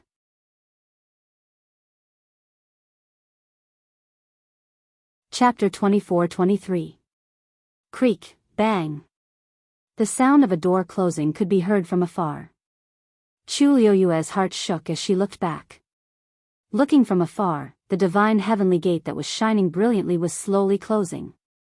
At the same time, countless figures were heading towards the palace of the illusory god. The wind was blowing and the clouds were surging. Chu Liyue slowly exhaled. To the palace of the illusory god. Those who were qualified to enter the palace of the illusory god were actually very few. But this didn't stop the cultivators from all over the palace of the illusory god from heading there. This kind of opportunity only came once every 10,000 years. Even if they couldn't participate, just looking at it from afar might be able to greatly improve their cultivation. As such, all of the cultivators present continued onward without hesitation. Chu Liuyue's steps were light and slow, neither fast nor slow. On the one hand, she wasn't in a hurry. On the other hand, she was still recovering her strength. The surrounding heaven and earth energy surged into her body silently, nourishing every inch of her flesh, blood, tendons, and bones. But the 3 parts of the zither score still showed no signs of merging. Behind her, Mu Hongyu and the others followed. On the way, they met many people who were obviously heading towards the palace of the illusory god. All kinds of gazes fell on Chu Liyue and the others. Envy, jealousy, respect, unease. Everyone knew that not only Chu Liyue herself, but also the people around her, had obtained the qualification to enter the palace of the illusory god. How could they not think? At first, no one took her and the people around her who didn't have bloodline power seriously, but now, Chu Liyue turned a blind eye to these gazes and just calmly walked forward. They quickly arrived at the gate of the palace of the illusory god. At this time, the 5th divine envoy, Wan Jianfeng, was guarding the gate. The originally tightly shut door was now wide open. Many people had already gathered in front of the gate. Seeing Chu Liyue and the others arrive, the crowd automatically parted to make a path. Chu Luiyue stepped in. Mu Hongyu followed behind her. The rest of the people stayed behind. Watching Chu Luiyue and Mu Hongyu walk in, little Hachi crossed her arms and sighed.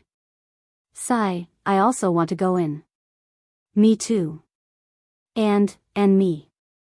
Two voices sounded at the same time. Little Hachi stared blankly at Aunt 11 and Aunt 12 who were standing side by side behind her. At this moment, the two girls were staring at the illusory god palace in front of them. If it wasn't for Wan Jianfeng guarding the door, the two of them would have already rushed in. Little Hachi's mouth twitched. She was just casually saying it to express her sincerity, but these two? Why did it seem like they really wanted to go in? She looked in the direction of their gazes. The door was wide open. Walking straight ahead was the holy jade of primal chaos and the white jade pillars that surrounded it. The primal chaos holy jade was dark and silent. At the top of the white jade pillar, a flame burned brightly. This doesn't seem to be wrong. That's the sacred primal chaos jade. Aunt 11 stared straight ahead, her tone was very certain. Little Hachi blinked. Yes, what's wrong?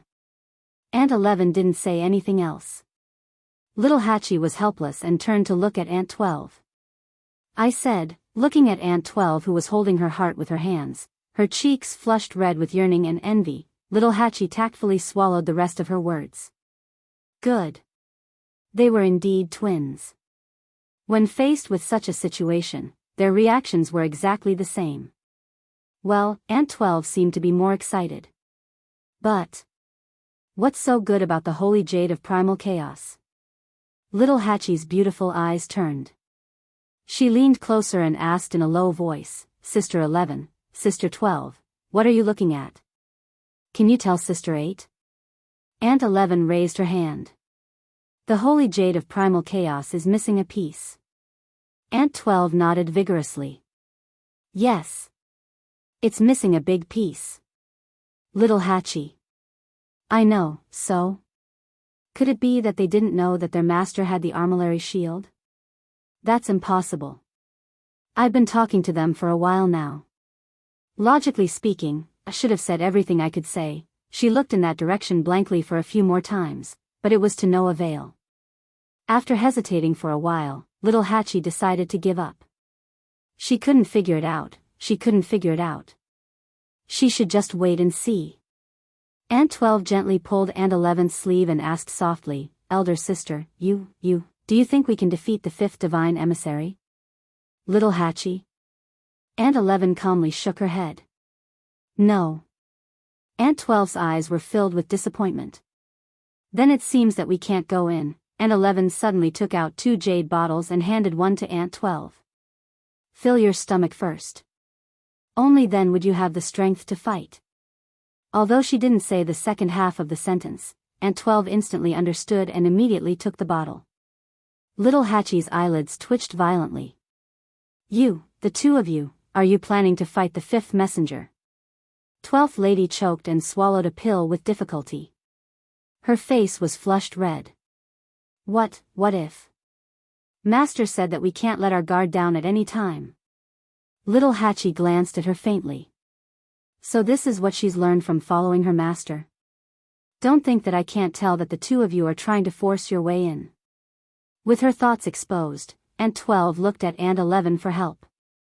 Aunt 11 was very calm. Not for the time being, we're not strong enough. Little Hachi, she didn't seem to be on the same frequency as these two. Did this mean that as long as they were strong enough, they would really have to fight? After thinking about it carefully, little Hachi decided to fulfill her duty as Sister 8. You're still young. Don't think about fighting and killing all day. How can you solve problems with violence when you encounter them? The two girls looked over at her together. Little Hachi said earnestly. When Master ascends to the heavens and becomes a god, maybe he can make an exception and bring us in, right? If it doesn't work, there's still seventh brother. Little Hongyu is also not bad. Oh, there's still Mr. Su and Senior Shengguan.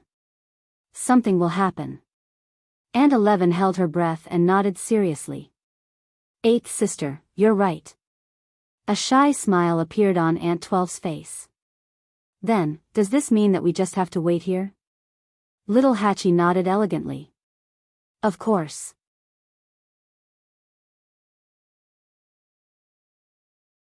Chapter 24-24. More and more people gathered outside the gate of the illusory god palace.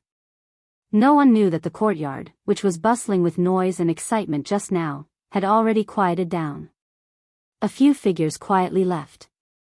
After Chu Luiyue entered, she quickly met Su Li and Sheng Guanjing, who came to welcome her. Little you, you're finally here. Su Li quickly stepped forward. I was worried that you would be delayed because of the chess game with the saint. Chu Luiyue smiled and raised her gaze, looking in the direction of the main hall of the illusory god palace.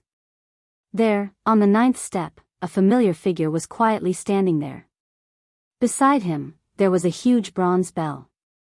Obviously, the sound of the bell just now came from there. She slowly said, the first divine envoy personally came out to ring the bell and close the door. Such a big movement, there should be no one in the entire illusory god palace who doesn't know about it, right? Why would there be a delay? Sheng Guanjing looked at her with a complicated expression. He wanted to say something, but in the end, he swallowed his words. After hearing the bell, he came out to take a look and saw that the first divine envoy was actually, originally, he didn't dare to believe it, but looking at Chu Luiyue's reaction, there was no doubt. Moreover, she seemed to have known about it long ago. Su Li noticed that there was something wrong with her expression and attitude. It was a little strange. Little you, what happened to you? She followed Chu Luiyue's gaze. She didn't know if it was an illusion, but she felt that the way Chu Luiyue looked at the first divine envoy was as if she was looking at a very familiar person. She paused and said hesitantly, You know the first divine envoy? Su Li had never seen Mu Qinghe before, so she didn't know much about Chu Luiyue's past in Tianling. Naturally, she didn't understand the current situation. Chu Luiyue gently raised the corner of her lips and said, How could it be? That's the first divine envoy. Sheng Guanjing sighed softly. Su Li's gaze moved between the two of them, and she was a little confused. At this moment, a casual voice with a smile sounded. Little you, you're finally willing to come? Chu Luiyue's gaze shifted slightly, and the smile on his lips deepened. Senior Xiao Ran. Xiao Ran's hands were behind his head, and there was a toothpick in his mouth. His whole body was filled with indifference and laziness.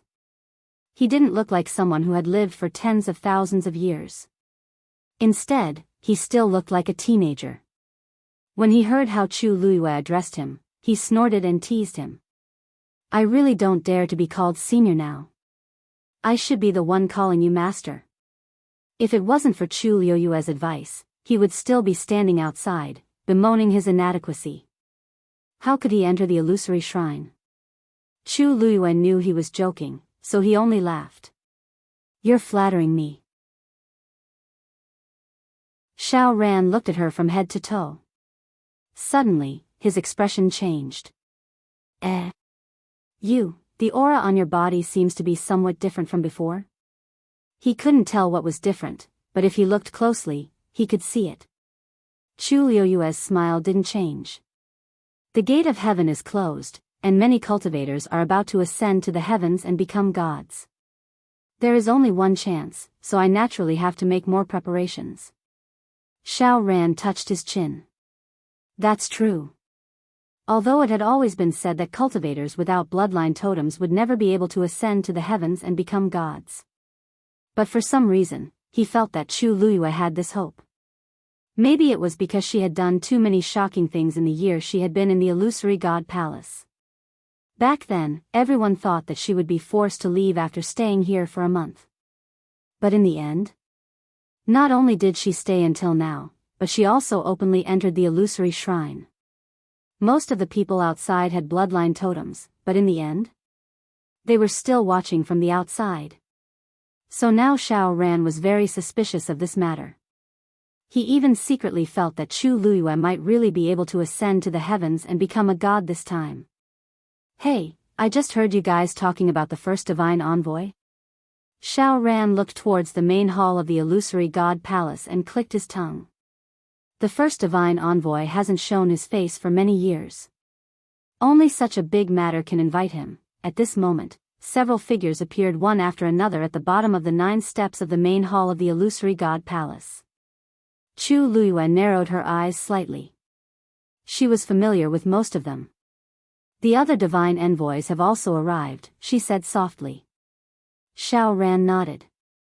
Yes. According to the usual practice, all the divine envoys have to come.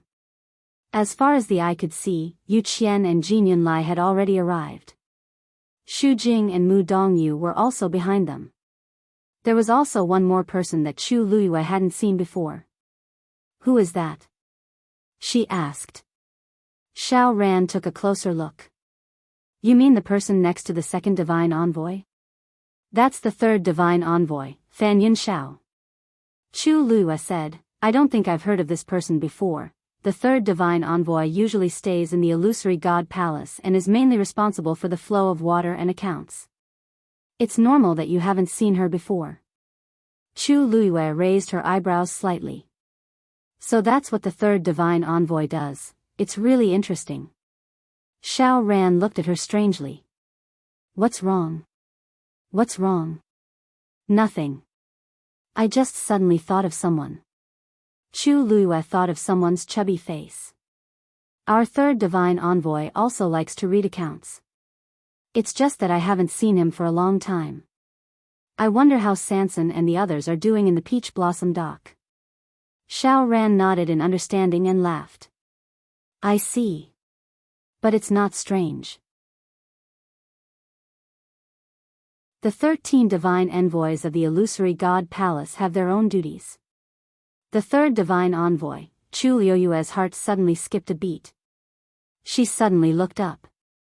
What did you say? The illusory god palace has 13 divine envoys.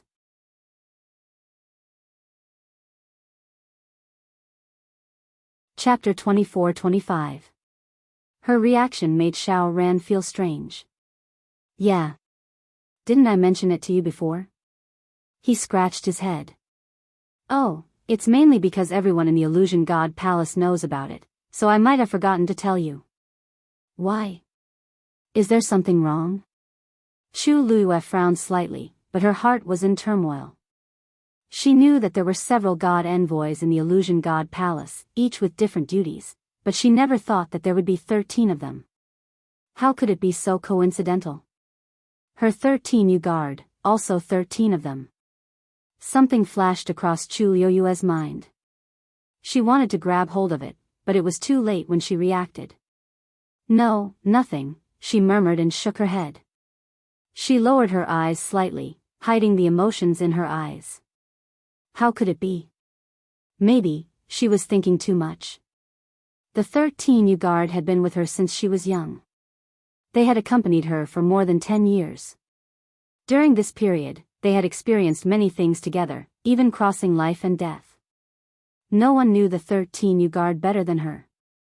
But the 13 god envoys of the Illusion God Palace were powerful existences that had been here for more than 10,000 years. The difference was like heaven and earth. It should be a coincidence. Xiao Ran reached out and waved his hand in front of her eyes. Are you really okay? She didn't look like one at all. Chu Luiyue looked up. Her expression had returned to normal, and she smiled faintly. I'm really fine. I just remembered that the 13 Yu guard following me is also 13 people, so I thought it was a bit coincidental. Oh, is that so? Xiao Ran finally understood. That's true.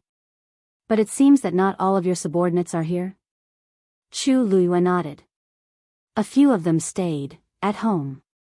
Peach Blossom Cove was indeed her home to a certain extent. I see. But it's a bit of a pity. Xiao Ran said with interest. I saw that the few of them that came to the Illusion God Palace are all very talented and have excellent performances. Not to mention others, just that Chi-Han alone comprehended all the Xian formations on the star passage not long after him and successfully entered the illusion god palace. When Xiao Ran heard about this, his heart was filled with jealousy. It was one thing for Chu Luiyue to be a pervert, but even his subordinates were so savage. If he remembered correctly, Chi-Han had only been in the illusory god palace for a month.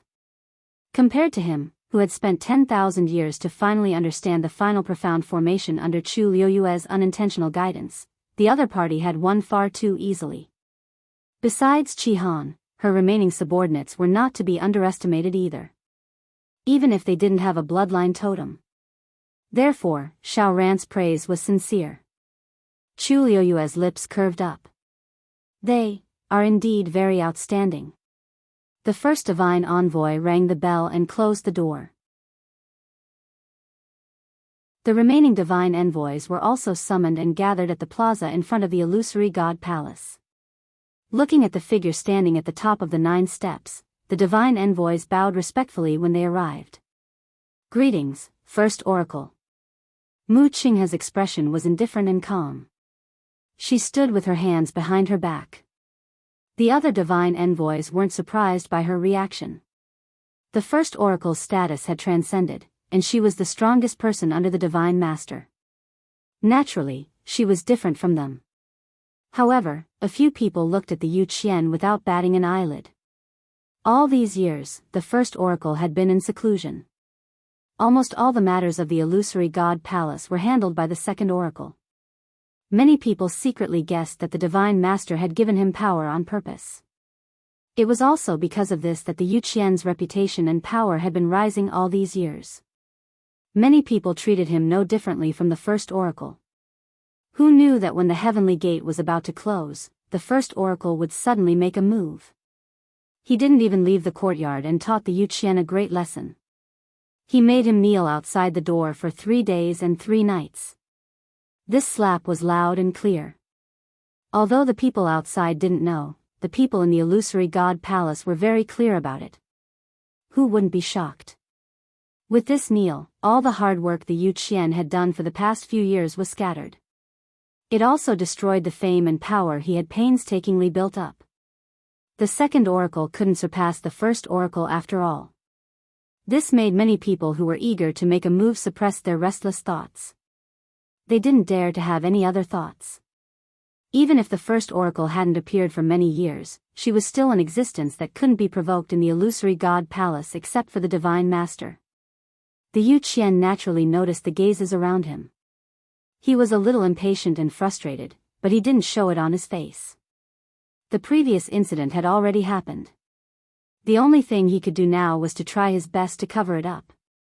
However, when he looked at the tall and straight grayish-blue figure above him, he couldn't help but grit his teeth. So many years of hard work, all went down the drain because of one sentence. Let alone the Yu Qian, even if it was anyone else, they wouldn't be able to let it go easily. But Mu Qinghe was the First Oracle. She had the Divine Master behind her. Thinking of this, the Yu Qian retracted his gaze. He looked around and frowned slightly. Why aren't Zhou Long and Shi Yan back yet? As soon as he said this, all the oracles quieted down. After a while, Jin Yunlai said, "Didn't the Emperor punish them to the illusory god ocean?" Actually, they had all heard about this matter, but they didn't know what exactly was going on.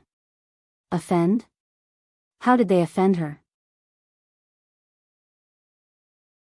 The 2 of them were sent by the First Oracle to find the 3rd score, but in the end, they didn't find it.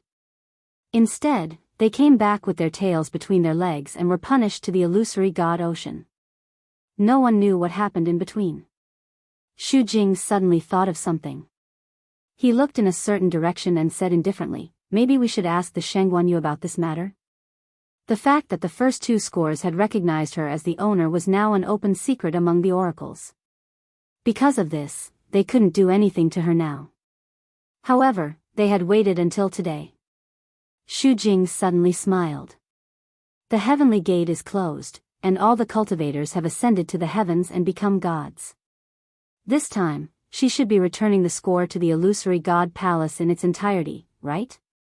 No one said anything, but their expressions showed that they agreed. After all, it belonged to the illusory god palace. How could it always fall into the hands of others? This was the best time to get the music score back. Fan Yinxiao heard this and looked curiously in the direction of his gaze. Are you talking about that woman in red? He had never seen Chu Luiyue before. Xu Jing nodded. Yes. Fan Yinxiao narrowed her eyes. I'm afraid she won't agree if we ask for it directly, right? After all, it was a supreme treasure. She had been in the illusory god palace for so long and hadn't returned it. Would she be willing this time? Xu Jing laughed. It's not up to her.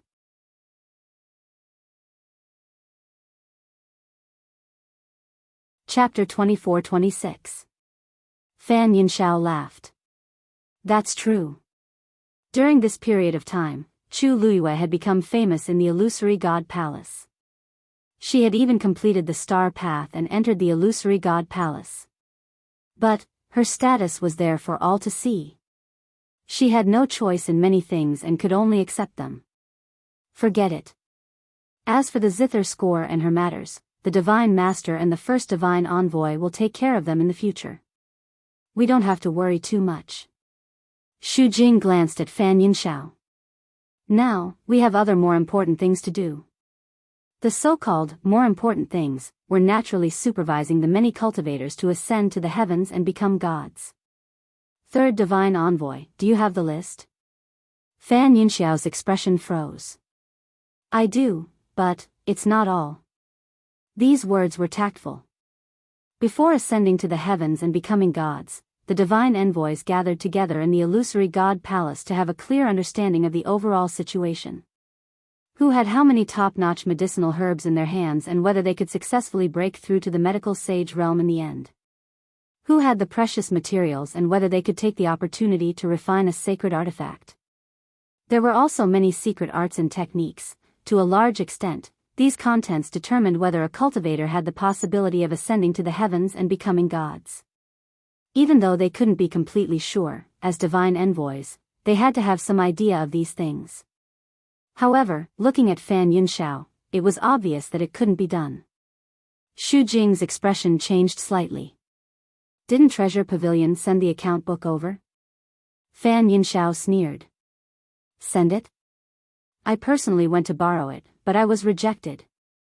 As soon as these words were said, the expressions of the divine envoys turned ugly. They had to admit that in this aspect, Treasure Pavilion's account book was more complete. But now, they refused to lend it to them. If it was someone else, it would be fine, but the person behind Treasure Pavilion. They couldn't afford to offend him. Xu Jing thought for a moment and asked suspiciously, could it be that this is what that person wants?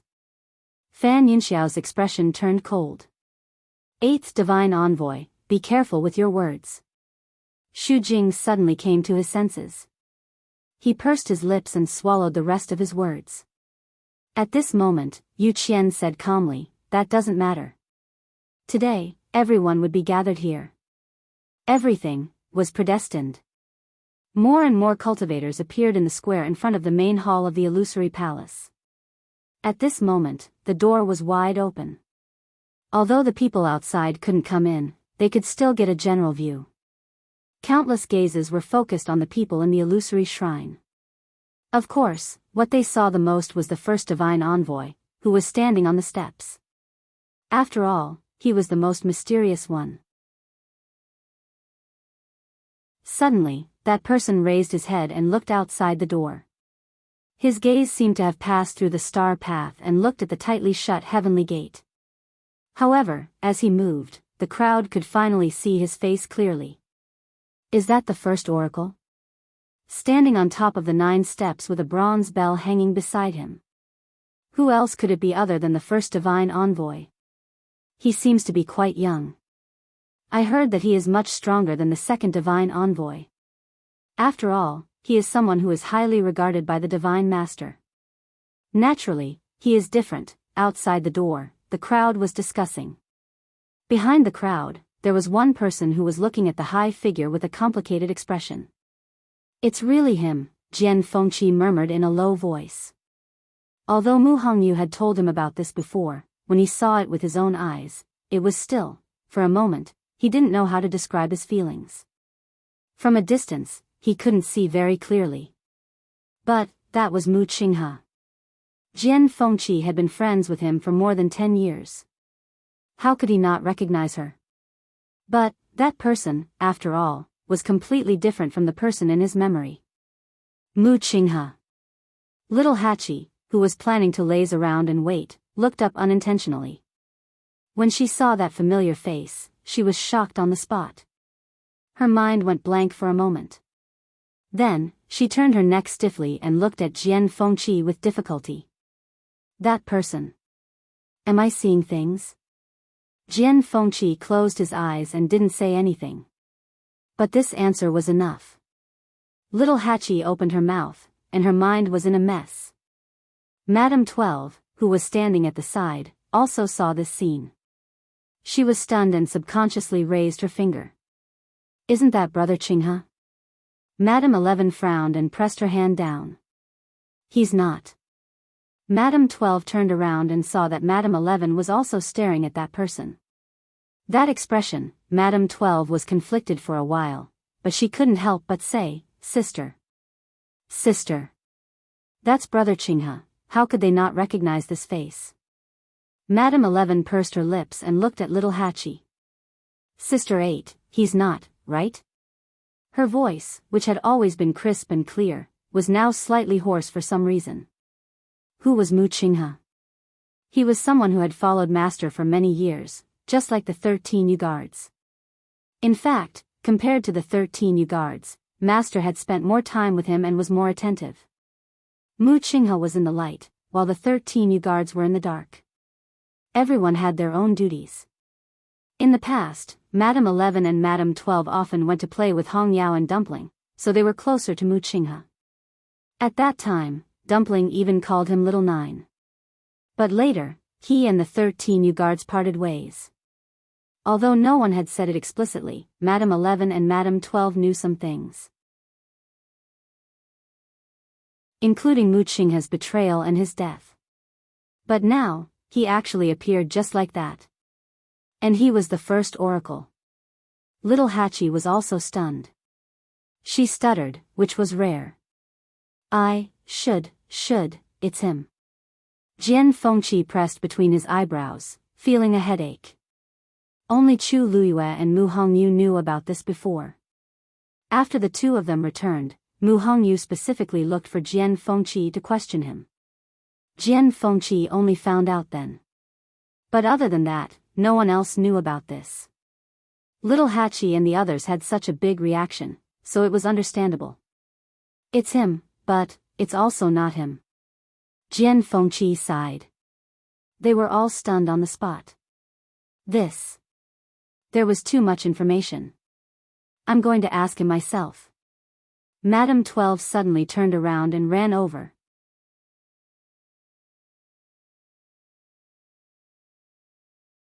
Chapter 24-27. Aunt 11 knew something was wrong and wanted to pull her back, but she was too late. In the blink of an eye, Aunt 12 had run quite a distance away. Little Hachi's heart skipped a beat. What is she doing? Stop her. What was this place? How dangerous was it for Aunt 12 to run over like that? Before she could finish her sentence, Aunt 11 stomped her feet and ran over. Catch up to her. Little Hachi was very anxious and quickly followed after her with Jian Fengqi.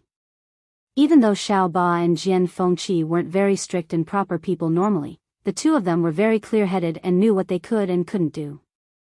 Even if they were really confused about Mu Qinghe, they could not go over at this time. However, there were too many people around and the two girls were running too fast. Jian Fengqi and Little Hachi could not catch up. Aunt 12 ran out of the crowd and went straight to the gate of the palace of the illusory god. When everyone saw this scene, they were all taken aback. What was going on? Was she trying to break into the palace of the illusory god? Ruan Jianfeng, who was guarding the gate, also saw this scene. His face darkened and he waved his sword to stop her. Whoosh! The bright light of the sword cut through the air and blocked in front of Ant 12 instantly. The biting cold air was very oppressive. Who are you?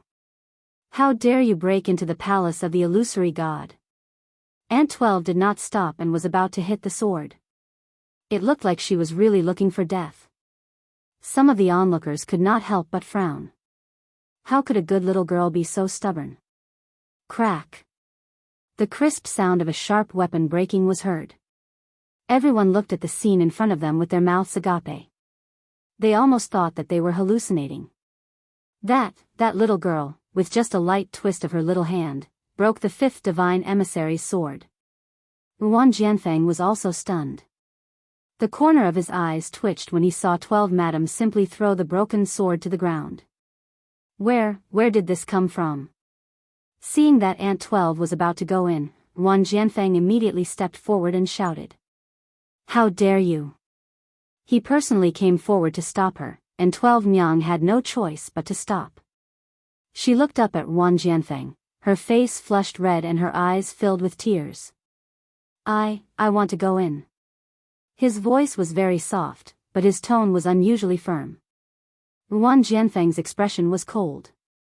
Do you think the palace of the illusory god is a place where you can enter as you please? If you don't leave quickly, don't blame me for being impolite. Today was a special day, and he didn't want to make a move on this little girl. It was too troublesome. Just as 12th Nyang was about to say something, she was suddenly pulled from behind. She turned around and saw that it was Ant 11. Sister, let's go back first. Ant 11 was exceptionally calm as she held her hand tightly. But 12 Nyang did not want to listen. Her feet seemed to be nailed to the ground. She bit her lips and tears fell. But, sister, don't you want to go and ask? Why are you here? How did he become the first oracle? Ant 11 finally started to waver. How could she not want to ask? But, Sister 11, Sister 12, now is not the time to talk about this. Let's go back first. At this time, little Hachi and Jian Fengqi finally rushed over. Although little Hachi was also very shocked, she was still a few years older than them. The current situation. How could it be explained in a few sentences? 12 Nyang suddenly grabbed her hand, her eyes red. Sister 8, I want to go and ask. I must go. Unlike Ant 11, 12 Nyang was usually a soft person. She spoke very little and her voice was always soft. She had never been angry or quarreled with anyone. When she encountered happy things, she would only cover her mouth and smile. When she encountered sad things, she would only cry silently and secretly, not daring to let others know.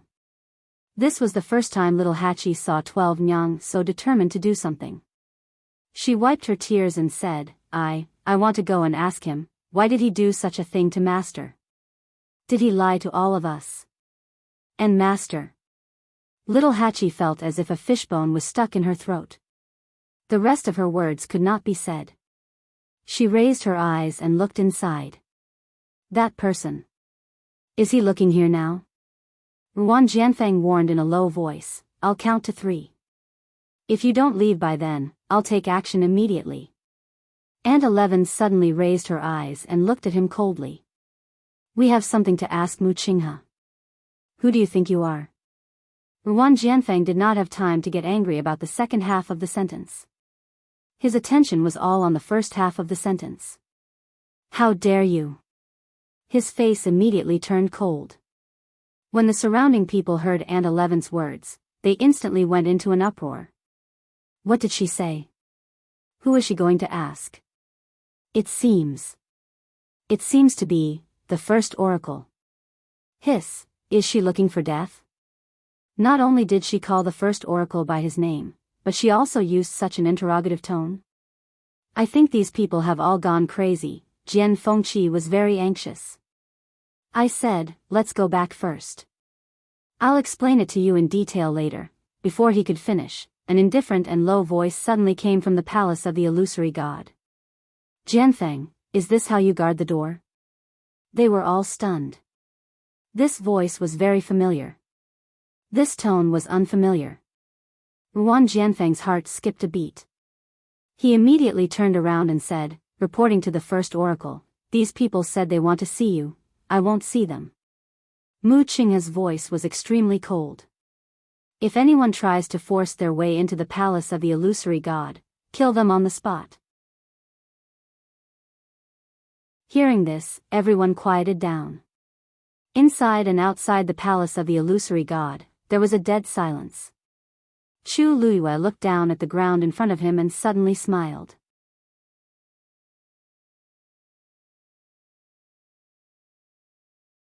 Chapter 24-28.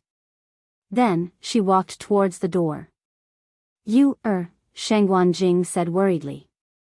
However, when he saw the calm expression on her face, he suddenly did not know what to say. She should have known. Therefore, when Mu Qinghe said such words, her reaction was also calm and indifferent. He stopped in his tracks and did not follow. Instead, he looked back at Mu Qinghe. Su Li and Xiao Ran both realized that something was wrong and looked at each other. Outside the door, tears fell from the corners of Aunt Twelve's eyes. Then, she suddenly could not cry anymore.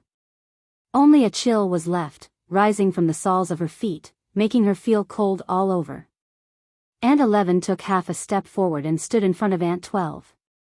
Ruan Jianfeng looked at them coldly. "Did you all hear what the first oracle said? You don't need to remind me." Aunt 11 did not show any weakness. There was a ball of fire in her heart and she did not know how to vent it. A fierce look flashed across Ruan Jianfeng's eyes. Just as he was about to make a move, he suddenly heard a laughing voice behind him. "Fifth oracle." He paused and looked back. Subconsciously, he frowned. Shengguanyu? Did he see that his subordinates were in trouble and could not sit still? Chu Luiyue seemed to have seen through his thoughts. The corners of his lips curled up slightly and he smiled casually. "Our Aunt 11 and Aunt 12 are still young. They made a mistake on impulse, but it was purely unintentional. Fifth oracle, you won't really hold it against them, right?" When he said this, Ruan Jianfeng suddenly choked. He looked at the two girls standing together and then looked at the broken sword that was thrown on the ground. For a moment, he fell into silence. She did indeed look like a weak and delicate little girl. However, her combat strength had nothing to do with this word. Since Chu Luiyue had said so, he could not continue to hold on to it. However, if he really let it go, it would be a little embarrassing. He thought for a moment and only sneered coldly. These people are extremely presumptuous. They offended the first oracle. How can we let it go just like that? Chu Luiyue smiled. They just mistook the first divine emissary for an old friend. These words sounded a little strange. Mistaken? Old friend? What was the identity of the first oracle? How muddle-headed were they to mistake him? Moreover, that little girl had clearly called out the name of the first oracle. It didn't seem like a mistake. Calling the first oracle by his name is wrong. Even if he is wrong, shouldn't the first oracle be the one to judge and punish him? When Chu Luiyue said this, he turned around and looked at the man standing on top. "First divine envoy, are you going to kill them on the spot?" There was a smile on her lips as she asked in a casual manner. However, that pair of clear and bright eyes were suffused with a sharp and cold light. When it landed on one's body, it almost caused one to feel a faint pain. Mu Qinghe had one hand behind her back. The expression on her face was unfathomable. Everyone waited quietly, and the air seemed to have frozen at this moment. After a while, he finally heard the monotonous voice. "There won't be a next time." Ruan Jianfeng opened his mouth, but in the end, he respectfully responded. "Yes." The first oracle had always been decisive and ruthless. Otherwise, he wouldn't have been able to stay in this position for tens of thousands of years. Even if he hadn't come out of seclusion in recent years, he could still suppress the second oracle. This kind of temperament and courage was not something an ordinary person could compare to. Ruan Jianfeng originally thought that the first oracle would give an extremely severe punishment as a warning, but he didn't expect that he would just let it go. Probably because he didn't want to waste time and energy on these trivial matters. After all, the highlight of today's show was still in the palace of the illusory god. If he were to argue with the two little girls at this time, it would indeed seem like he wasn't magnanimous enough. With this thought, Yuan Jianfeng gradually dispelled the doubts in his heart. Chu Luiyue looked at 12 Madam, and the frost between her eyebrows faded away. Okay, 12 Madam, don't cry. 12 Madam looked at her in a daze. Master, already knew? Little Hachi, take them outside and wait. When things are over here, I will go back.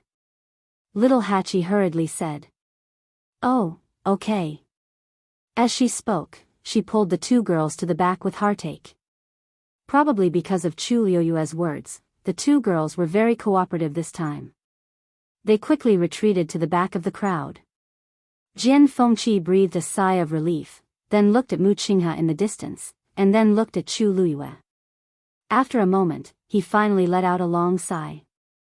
Don't worry, I will take good care of them. Chu Luiyue's lips curled up slightly. Thank you. Jian Fengqi hesitantly opened his mouth. After thinking for a long time, he finally swallowed the rest of his words. The scene in front of him was better than any words, and there was really nothing to say. He turned and followed little Hachi and the others. Chu Luiyue went back. Seeing her return, Su Li pulled her with one hand and patted her chest lightly with the other. Little you are too bold, you actually went over like this. Fortunately, nothing happened. She was really worried that the first god's emissary would not let this matter go, and even vent his anger on Chu Luiyue. After all, even the second god's emissary knelt outside his door for 3 whole days, let alone others. He was definitely not a person to be trifled with.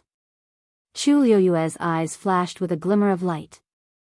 Her red lips curled up slightly, and she tilted her head and laughed. The first god's emissary is broad-minded and kind-hearted, what is there to worry about?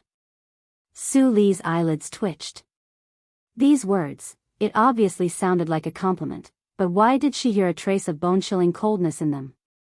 Little Hachi pulled Aunt 11 and Aunt 12 to an open space behind the crowd. Looking at Aunt 12 crying until her eyes and nose were red, she sighed and took out a handkerchief to wipe the tears on her face. Okay, our Aunt 12 is the most obedient, don't cry. Aunt 12 shook her head, bit her lip, and said. Sister 8, I'm not crying anymore. Ever since she heard Mu Qinghe's words, she was so cold that she could not shed any tears. Aunt 11 was fine, she did not cry, but her expression, clearly, she had not completely recovered from the impact of this matter. Aunt 12 paused and asked. Sister 8, Master said we have the wrong person. Yes, we have the wrong person. Without waiting for little Hachi to speak, Aunt 11 suddenly said firmly. He is the first god's emissary, not Brother Qinghe. As time passed, more cultivators appeared in the palace of the illusory god. Soon, a familiar figure came into view. Seeing the person, Chu Luiyue raised her eyebrows slightly and took the initiative to greet him. Master Nan, long time no see. How have you been? Nan Jinshu, who wanted to pretend that he did not see and pass by quietly, suddenly froze. He slowly raised his head and looked over, revealing an extremely awkward smile.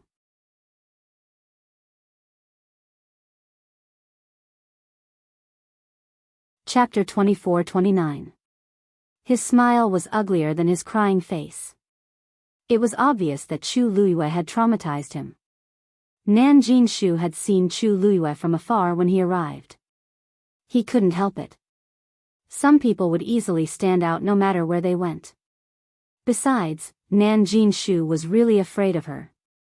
After learning his lesson last time, Nan Jinshu had learned his lesson. He didn't confront Chu Luiyue head-on anymore and avoided her whenever he could. Chu Luiyue hadn't been in the palace of the illusory god recently, so he was able to relax for a while.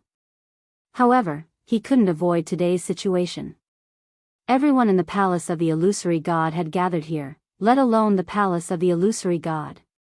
He had no choice but to come. Chu Luiyue glanced at Nan Jinshu. It seems that Patriarch Nan hasn't made any breakthroughs recently. Nan Jinshu's expression darkened. She still had the nerve to say that? If it wasn't for her, he wouldn't have been chased out of the illusory god ocean. Great. She had made a breakthrough and entered the palace of the illusory god. What about him? Even though he had the right to stand here and be envied by many cultivators, it would be extremely difficult for him to ascend to the heavens and become a divinity. He took a deep breath and said, You don't have to worry about that. If you have the time and energy to do that, I think, you should worry about yourself more. Chu Luiyue narrowed his eyes and chuckled. Nan Jinshu was still thinking about the bloodline totem even at a time like this. Well, it made sense. There were probably many people who had the same thoughts as him. Patriarch Nan, why are you being so formal? I have a good relationship with the Nan family. It's only right for me to show my concern. Nan Jinshu's mouth twitched when he heard that. He almost couldn't stop himself from cursing out loud. At this moment, he caught a glimpse of Jun Jiuqing coming from the side. Only then did he heave a sigh of relief. Family E. Chu Luiyue looked over when he heard that. It was Jun Jiuqing. After not seeing him for a while, Jun Jiuqing's aura was clearly much stronger than before. When Chu Luiyue looked at him, he seemed to sense it and looked over as well. With just a glance, he seemed to have noticed something, and his eyes flashed. Chu Luiyue's heart trembled slightly. Jun Jiuqing. What did he see? However, he didn't say anything and didn't even look at Chu Luiyue. It looks like everything is normal. But this was what made Chu Luiyue feel the most strange. Ever since Jun Jiuqing came to the illusory god palace, his words and actions had been strange. But she couldn't pinpoint exactly what the problem was. Jun Jiuqing came to a spot not far from Nan Jinshu. Nan Jinshu instantly felt more at ease. He looked at Jun Jiuqing and said enviously, Jun Jiuqing, you're a genius. Looks like Family E is going to ascend to the heavens this time. This aura is indeed extraordinary. Jun Jiuqing's lips curled into a devilish smile. It's hard to say for now. How can that be? If it were anyone else, that would be the case. But Family E is extremely talented and has a bloodline totem, so he's naturally much better than anyone else. Nan Jinshu knew that the person he had the most hope of winning over was Jun Jiuqing, so he quickly expressed his opinion. Even though the two of them had obtained special qualifications to enter the illusory god palace, he was still inferior to Jun Jiuqing due to various reasons. So even if he lowered his head and tried to curry favor, he wouldn't feel that it was beneath him. Besides, Jun Jiuqing was much stronger than him. And the target of his derogatory words was naturally Chu Luiyue and the others. Jun Jiuqing didn't comment. Nan Jinshu couldn't guess his thoughts, so for safety's sake, he quieted down. In the illusory god palace, other than the god envoys who had already gathered here, there weren't many people left. Including Chu Luiyue and the others, there were no more than 20 people left. At this moment, Mu Qinghe, who was standing on the stairs, suddenly made his move. A ray of light flew out from his palm. Immediately after, the ray of light split into 4 bright rays of light in the air and landed around the Chaos Holy Jade, forming 4 huge silver Xian formations. These Xian formations were extremely complicated, and their auras were heavy. Everyone's gazes landed on it. Chu Luiyue's heart trembled slightly. Even though there was still a distance between them, she could already feel the strong aura that couldn't be ignored. Just from this point alone, Mu Qinghe's strength was definitely much stronger than Yu Qian's. She exhaled softly. The first god envoy, as expected of him. Mu Qinghe said in a low voice, these 4 Xian formations are the 4 competition areas. They are divided into weapon refiners, Xian masters, celestial physician, and martial artists. Now, all cultivators outside the illusory god palace can choose a competition area to compete in. As long as they can pass the test, they can also stay in the illusory god palace. Chu Luiyue couldn't help but be stunned when she heard this. What does this mean? other people can still enter? Yes. Xiao Ran nodded and explained in a low voice, this test is the last chance for the cultivators outside to enter the illusory god palace. Chu Luiyue frowned slightly. If that's the case, why did we set so many strict requirements before? Couldn't everyone just wait for this opportunity? Sigh, you don't know. This test is also called the life and death test. Those who choose to enter and challenge either stay in the illusory god palace alive or die. Once you enter, it means that you're gambling with your life. Naturally, it's different from us. Xiao Ran shook his head. The life and death test has a 90% chance of survival, and only a few people can survive.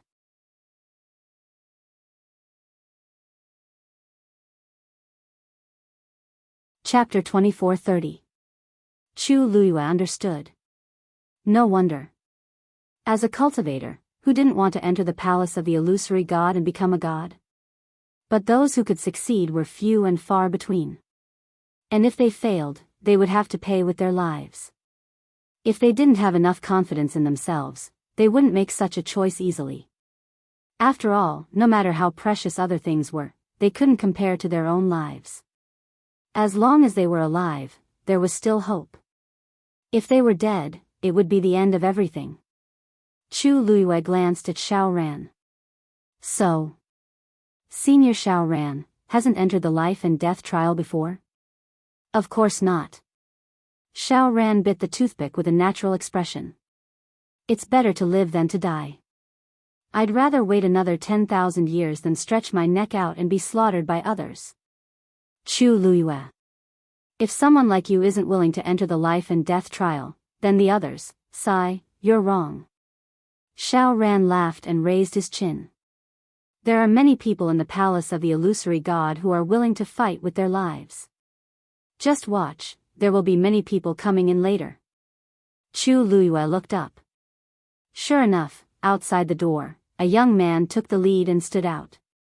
Fang Su is willing to fight in the venerable zone. This man looked to be about 30 years old. He had a strong body and a bronze face. His eyes were full of fighting spirit. See, this is the one who's willing to fight. Xiao Ran said in a low voice, TSK, if it's someone else, they'll have a chance to enter the palace of the illusory god early. But martial artists can't. These venerable gods, no matter how strong or weak they are, only have one choice in the end. If they don't choose, they won't have any chance at all. Was it cruel? Of course. But this was the rule of the palace of the illusory god. The strong were respected. This was the most irrefutable principle here. But this Fang Suning is quite strong. I think he'll succeed. Chu Luiyue listened and didn't say anything. Those who dared to take the lead had to have some ability. At this time, Wan Jianfeng had let him in. Enter. Fang Suning took a deep breath, tidied his clothes, and stepped into the palace of the illusory god. He walked straight and quickly arrived at one of the profound formations. A faint glow shone, and a powerful aura pressed down on his chest. Fang Suning's heart trembled as he cupped his fists and bowed. Your Eminence, Fang Suning, please accept my challenge. Upon hearing this, Chu Luiyue was stunned. You want to challenge the fourth oracle? He's. Xiao Ran moved closer and explained in a low voice. There's something you don't know. The so-called life and death trial is a trial where cultivators choose a divine emissary based on their region of competition to duel. Doesn't that mean he'll lose for sure? Not necessarily. After entering the competition area, the strength of the divine emissary would be suppressed to the same level as the challenger. In this way, the challenger's chances of winning will increase by a lot. As long as he can win, he will pass this stage. Xiao Ran pointed at the fourth divine envoy. Furthermore, the divine envoy wasn't chosen randomly. Fang Suning is a god, so he wouldn't challenge a mystic cultivator like the seventh divine emissary, right? Chu Luiyue understood. I see, these divine envoys each had their own duties, and they were good at different fields. If a cultivator wanted to pass the life and death trial, there were only a few choices. However, Fang Suning's guts are really big. He actually chose the fourth divine emissary directly. He's used to the lightning pool for many years. Although the fourth divine envoy couldn't completely control the lightning pool, everyone thought it was an accident. After all, even the second divine envoy and the others had to work together to suppress the lightning pool. Therefore, in the eyes of the people of the Illusion God Palace, Mu Dongyu was still very strong. Chu Luyue nodded. Hearing this, Mu Dongyu did not seem to be surprised. She flew up and landed on the profound formation. He sized Fang Suning up and smiled. "You're quite brave." It was indeed good to be the first one to step forward. Mu Dongyu had always appreciated such a person. Fang Suning's heart beat violently as he cupped his fists. "Fourth divine envoy, please enlighten me." Then, he spread his legs slightly, tensed his muscles, and surged his divine power. An astonishing aura instantly exploded. Upon seeing this scene, Chu Luyue narrowed her eyes slightly. This Fang Suning was indeed a top existence among the gods. He just didn't know if he could beat Mu Dongyu in this round. In the next moment, Fang Suning's figure suddenly disappeared. Mu Dongyu's expression turned serious, and he immediately attacked. As if he had eyes on the back of his head, he turned around and threw out a palm without hesitation. Bang! A muffled sound rang out. The two's fists collided. This was their first move. Fang Suning clearly didn't hold back and used his full strength. It was indeed the only way to fight an expert like Mu Dongyu head-on. There might be some hope if he finished the battle quickly, but the longer he dragged it out, the more disadvantageous it would be for the challenger. After all, although their realms were suppressed to the same level, as a divine envoy, Mu Dongyu's strength was still stored up. The longer he endured, the harder it would be. Fang Suning also understood this, so he used a killing move from the start. Astonishing energy fluctuations spread out in all directions with the two as the center.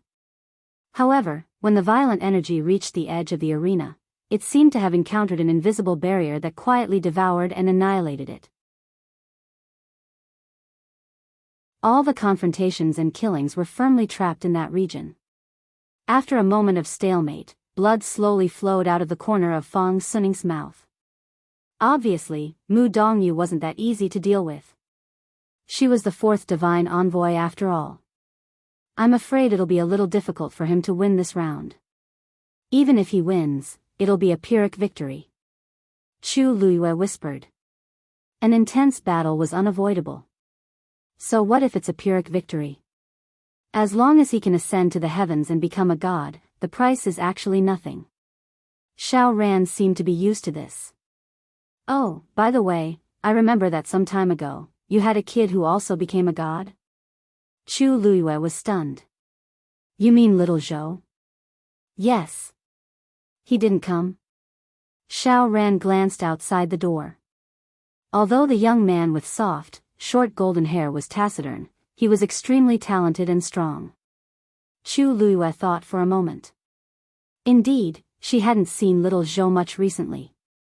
However, even if he came, she didn't agree to let him enter this life and death stage. He just became a god not long ago, so his chances of winning are probably not high, she said with a smile. Xiao Ran thought about it and agreed. He rubbed his chin. "Hey, other than him, don't you have a few subordinates who are also quite strong?" Tsin-Yi. Tsin-Yi? Is that his name? He didn't come either.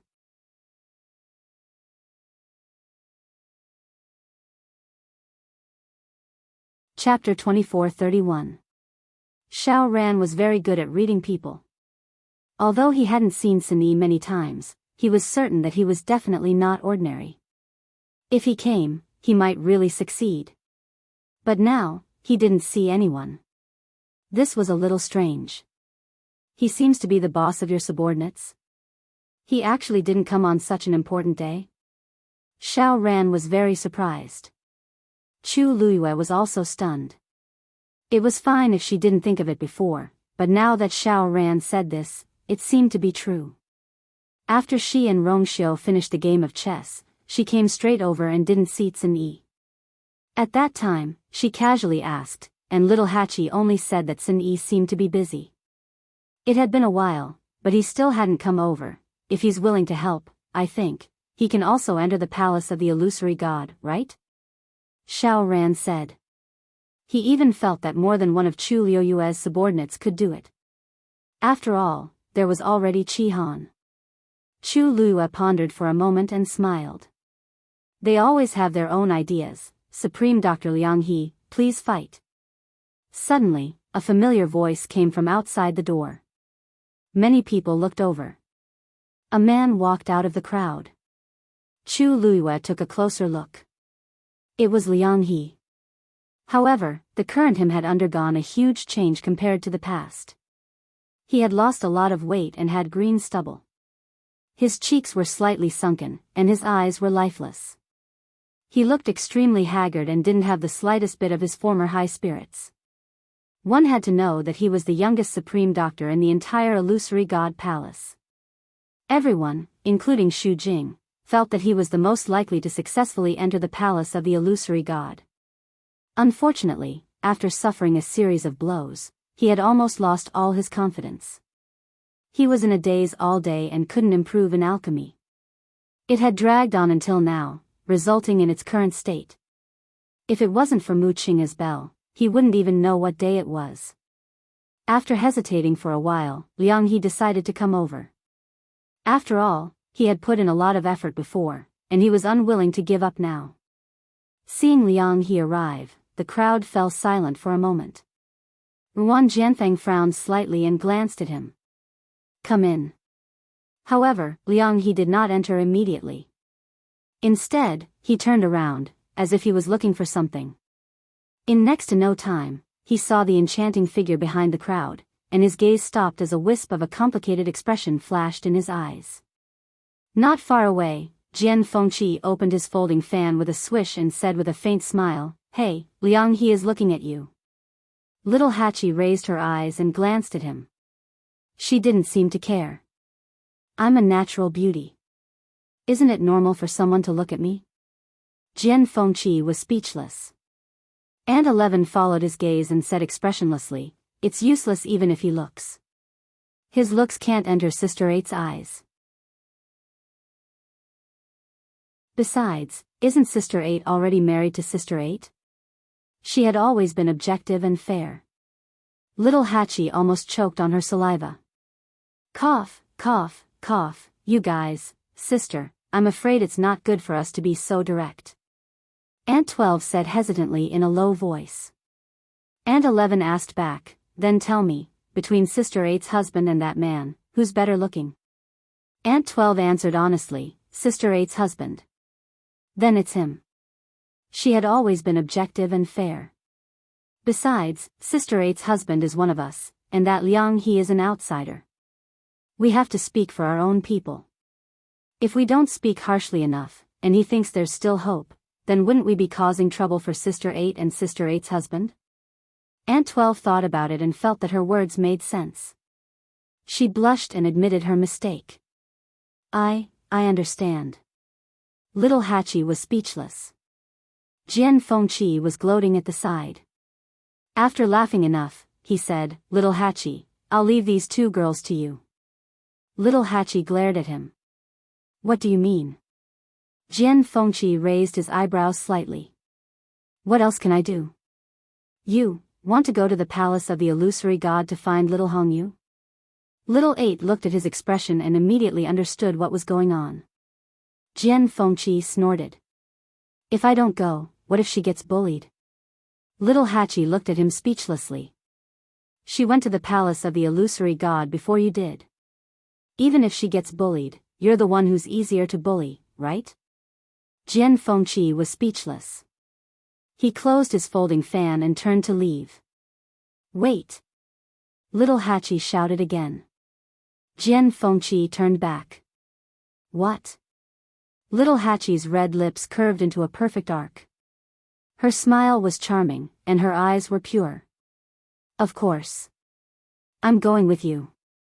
Liang He was just subconsciously looking around to see if Little Hachi had come here. He didn't expect little Hachi to suddenly come here with Jian Fengqi. Looking at the approaching figure, his expression changed slightly, and his heart couldn't help but ripple. Feelings couldn't be controlled. Even if he had already given up, when he saw that person, he still, however, little Hachi didn't look at him. Instead, she walked all the way to the door with a smile. Aunt 11 and Aunt 12 didn't follow. They just watched from behind. When Wan Jianfeng saw little Hachi and Jian Fengqi, his face suddenly turned cold. What do you want now? Wasn't that enough after the fight just now? Jian Fengqi coughed and laughed. It's a misunderstanding, a misunderstanding. This time, we're going to enter the life and death trial, of course. Little Hachi interrupted him with a smile. Wan Jianfeng's eyes were suspicious. With just you two? This suspicious and contemptuous look immediately made little Hachi angry. She raised her eyebrows slightly, and her beautiful eyes seemed to be cold. Why, I can't. After all, she and Jian Fengqi were both master doctors. If Liang He could enter, why couldn't they? Wan Jianfeng said coldly. Of course you can. But there's one thing you don't know. Once you enter the life and death trial, there's no chance for regret. Everyone who loses will only have one word, death. Little Hachi yawned impatiently. I know all this. You don't have to say it twice. If you don't want us to go in, just say it. Wan Jianfeng's chest tightened. He didn't like these people, but since they wanted to die, why should he stop them? Thinking of this, he took half a step back. Little Hachi put her hair behind her back and walked in. Jian Fengqi followed closely behind. Liang He fell behind and became the third. Wan Jianfeng looked at the crowd and said in a deep voice. There's only one round of the life and death trial of the celestial physician. Those who want to participate can enter now. As soon as he finished speaking, there was a commotion in the crowd. Sure enough, people came forward one after another. Little Hachi stepped into the celestial physician area. Chu Luiyue frowned slightly. Su Li asked softly. Little you, why are they here? It's too dangerous. Chu Luiyue looked in that direction. Right at this moment, little 8 sensed her gaze and smiled at her. Under the sun, she was tender and warm like a rose in its best season. Chu Luiyue suddenly relaxed. She smiled and said, this round, we might win.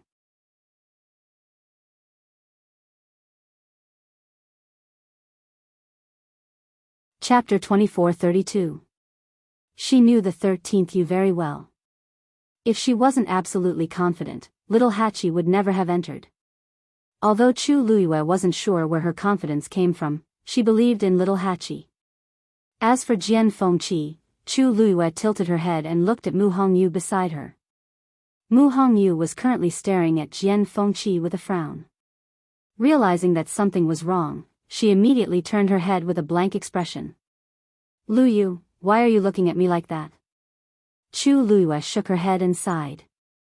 Nothing, I just feel that in order to marry a wife, young Master Jian is really putting in a lot of effort. He doesn't even care about his life. TSK. He's really going all out. Mu Hongyu's face instantly turned red. Don't talk nonsense. Although she said that, her eyes still flashed with worry. This life and death juncture, is it really dangerous? Chu Luiyue couldn't help but laugh. What are you doing for this? Mu Hongyu mumbled. Chu Luiyue knew that she was indeed worried about Jian Fengqi, so she stopped teasing her and said, don't worry.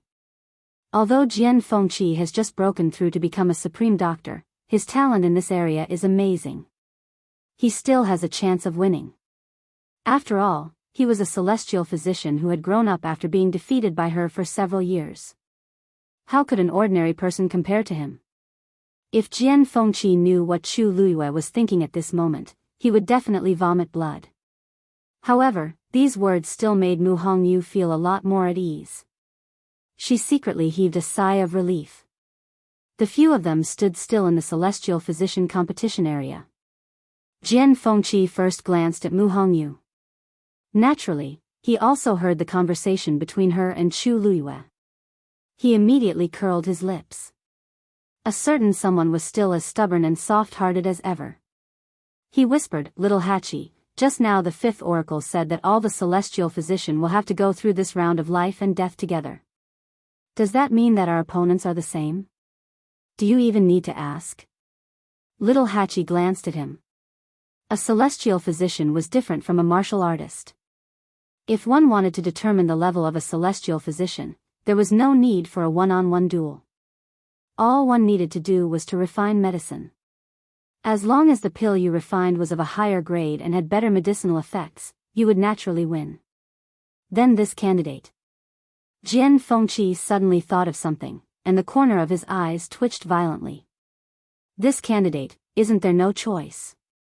Among the 13 oracles, only the 8th oracle, Shu Jing, was a celestial physician. Little Hachi said faintly, "You didn't just think of this now, did you?" Jian Fengqi was speechless. Just now, he only wanted to come in and see Mu Hongyu. Why would he think so much? Little Hachi smiled brightly. "Oh, isn't he here?"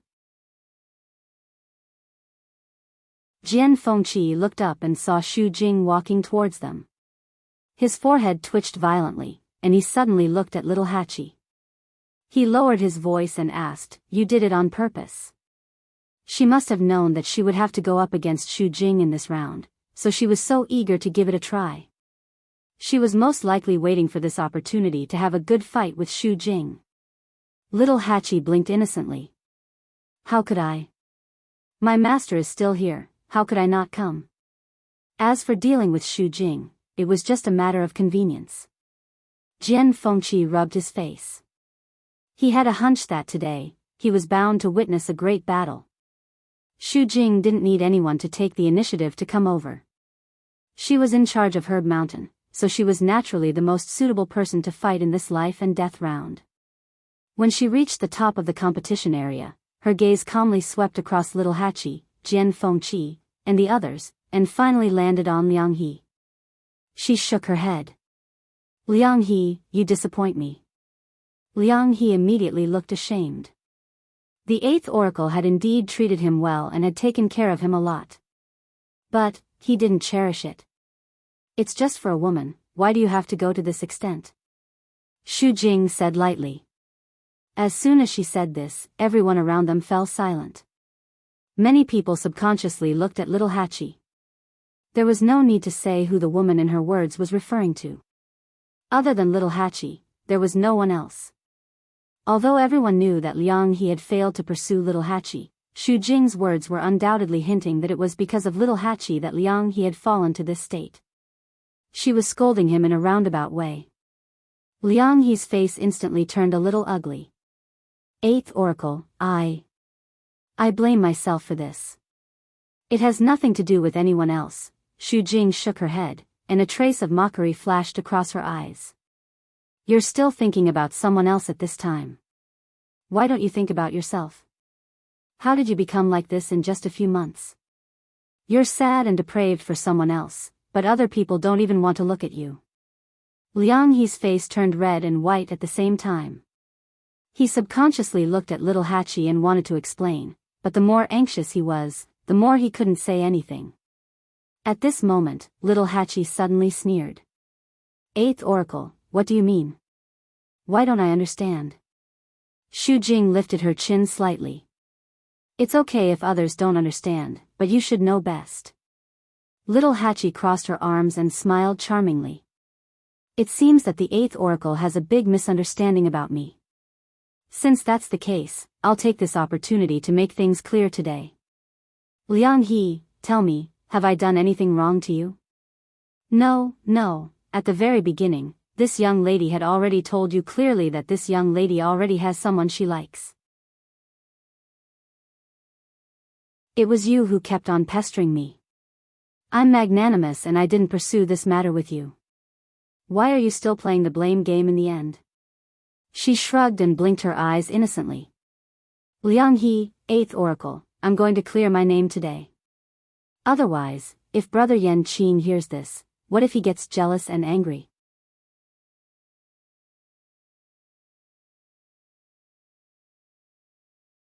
Chapter 24:33. At this moment, little Hachi felt that her idea of getting Yan Qing to help her was simply a genius. She had clearly made things so clear before, but there were still people who pushed the blame to her. Did she look so easy to bully? Now that she had Yan Qing as a shield, it wouldn't be easy for them to slander her. Brother Yan Qing and I are a match made in heaven. Almost everyone in the Illusion God Palace knows this. Why is it that when it comes to you guys, it's this lady who is playing with young Master Liang He's feelings? Little Hachi blinked as she spoke. Don't you guys know that this lady is someone who looks at faces? Pfft, a low chuckle came from the crowd of onlookers. Although it was quickly suppressed, it still caused a lot of people to laugh along with it. Everyone secretly exchanged meaningful glances with each other. Gradually, sounds of discussion could be heard. Yeah, a few days ago, I was at Herb Mountain and saw little Hachi going in and out with a man. Although the distance was a bit far, that man was indeed tall and handsome. He looked like a talent. I saw it too. Although he looked cold, he treated little Hachi extremely well. The two of them walked all the way and didn't even let go of each other's hands. He seemed to be a god. His talent and strength are indisputable. Really? If that's the case, little Hachi really has no reason to care about Liang He. Tisk, there are so many people who like little Hachi. Who is Liang He?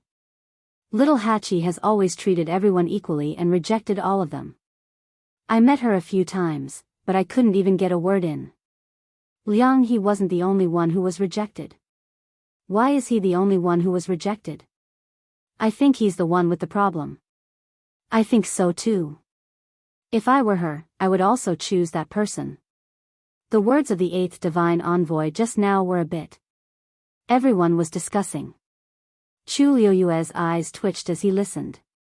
Little Hachi and Yan Qing? When did this happen? They even went to the Herb Mountain hand in hand? She thought about this scene seriously and found it hard to imagine. Yan Qing's icy face, she seemed to have missed something important. Liang He couldn't wait to find a hole to crawl into. He hurriedly explained. 8th Divine Envoy, this matter is indeed a misunderstanding. There's really nothing between me and little Hachi. The reason why I've been like this recently is because I've lost a few matches. That's why. But it has nothing to do with little Hachi. He liked little Hachi, and he had indeed suffered a huge blow before. However, when he heard Xu Jing's words, he still felt a little uncomfortable. Coupled with the pressure from everyone's comments, he had no choice but to clarify. It would be best if I can pass this life and death situation today. If I can't, then it's my own incompetence. It has nothing to do with little Hachi. 8th Divine Emissary, please take back what you just said. Xu Jing's expression was very unsightly. However, she didn't feel that she was wrong. Instead, she was even more certain that it was little Hachi's fault. If she didn't have such a foxy face, why would so many people speak up for her? Moreover, the words, Brother Yan Qing, were really ear-piercing. At the same time, the divine envoys near the main hall of the Illusory God Palace had different expressions when they heard little Hachi's words. It was not for anything else, but because of that name.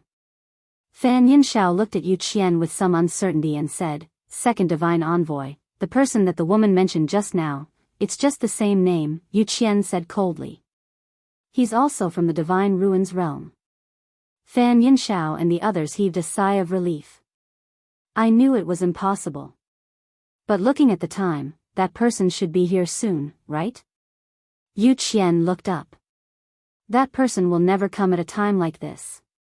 He will probably only appear when this matter is over and everyone ascends to the heavens and becomes a god. The few of them showed expressions of agreement. But why isn't the second master here yet? Fan Yinshao frowned. According to the rules, he should have arrived before the life and death stage began. Yu Qian disagreed. Perhaps he was delayed by something. But it's a little late now, so the impact isn't too big. He should be here soon. Fan Yunxiao could only keep quiet. A hint of unwillingness flashed across her eyes. If the treasure pavilion had given him the account book earlier, it would have been fine if the second master didn't come. But the other party's attitude was firm, so he could only compromise. Wait. Xu Jing took a deep breath, suppressed the impatience and irritation in his heart, and looked around. At this moment, including little Hachi and the others who arrived first, there were a total of 11 people who were determined to pass the life and death stage in the Celestial Physician competition. Xu Jing said, "The rules for this stage are very simple. There are no restrictions.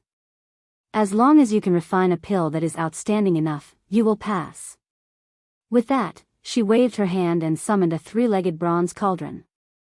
From the looks of it, she was planning to start refining the pill directly. Sure enough, in the next moment, she slapped her hand on the cauldron, boom. A blue flame burned fiercely in the cauldron.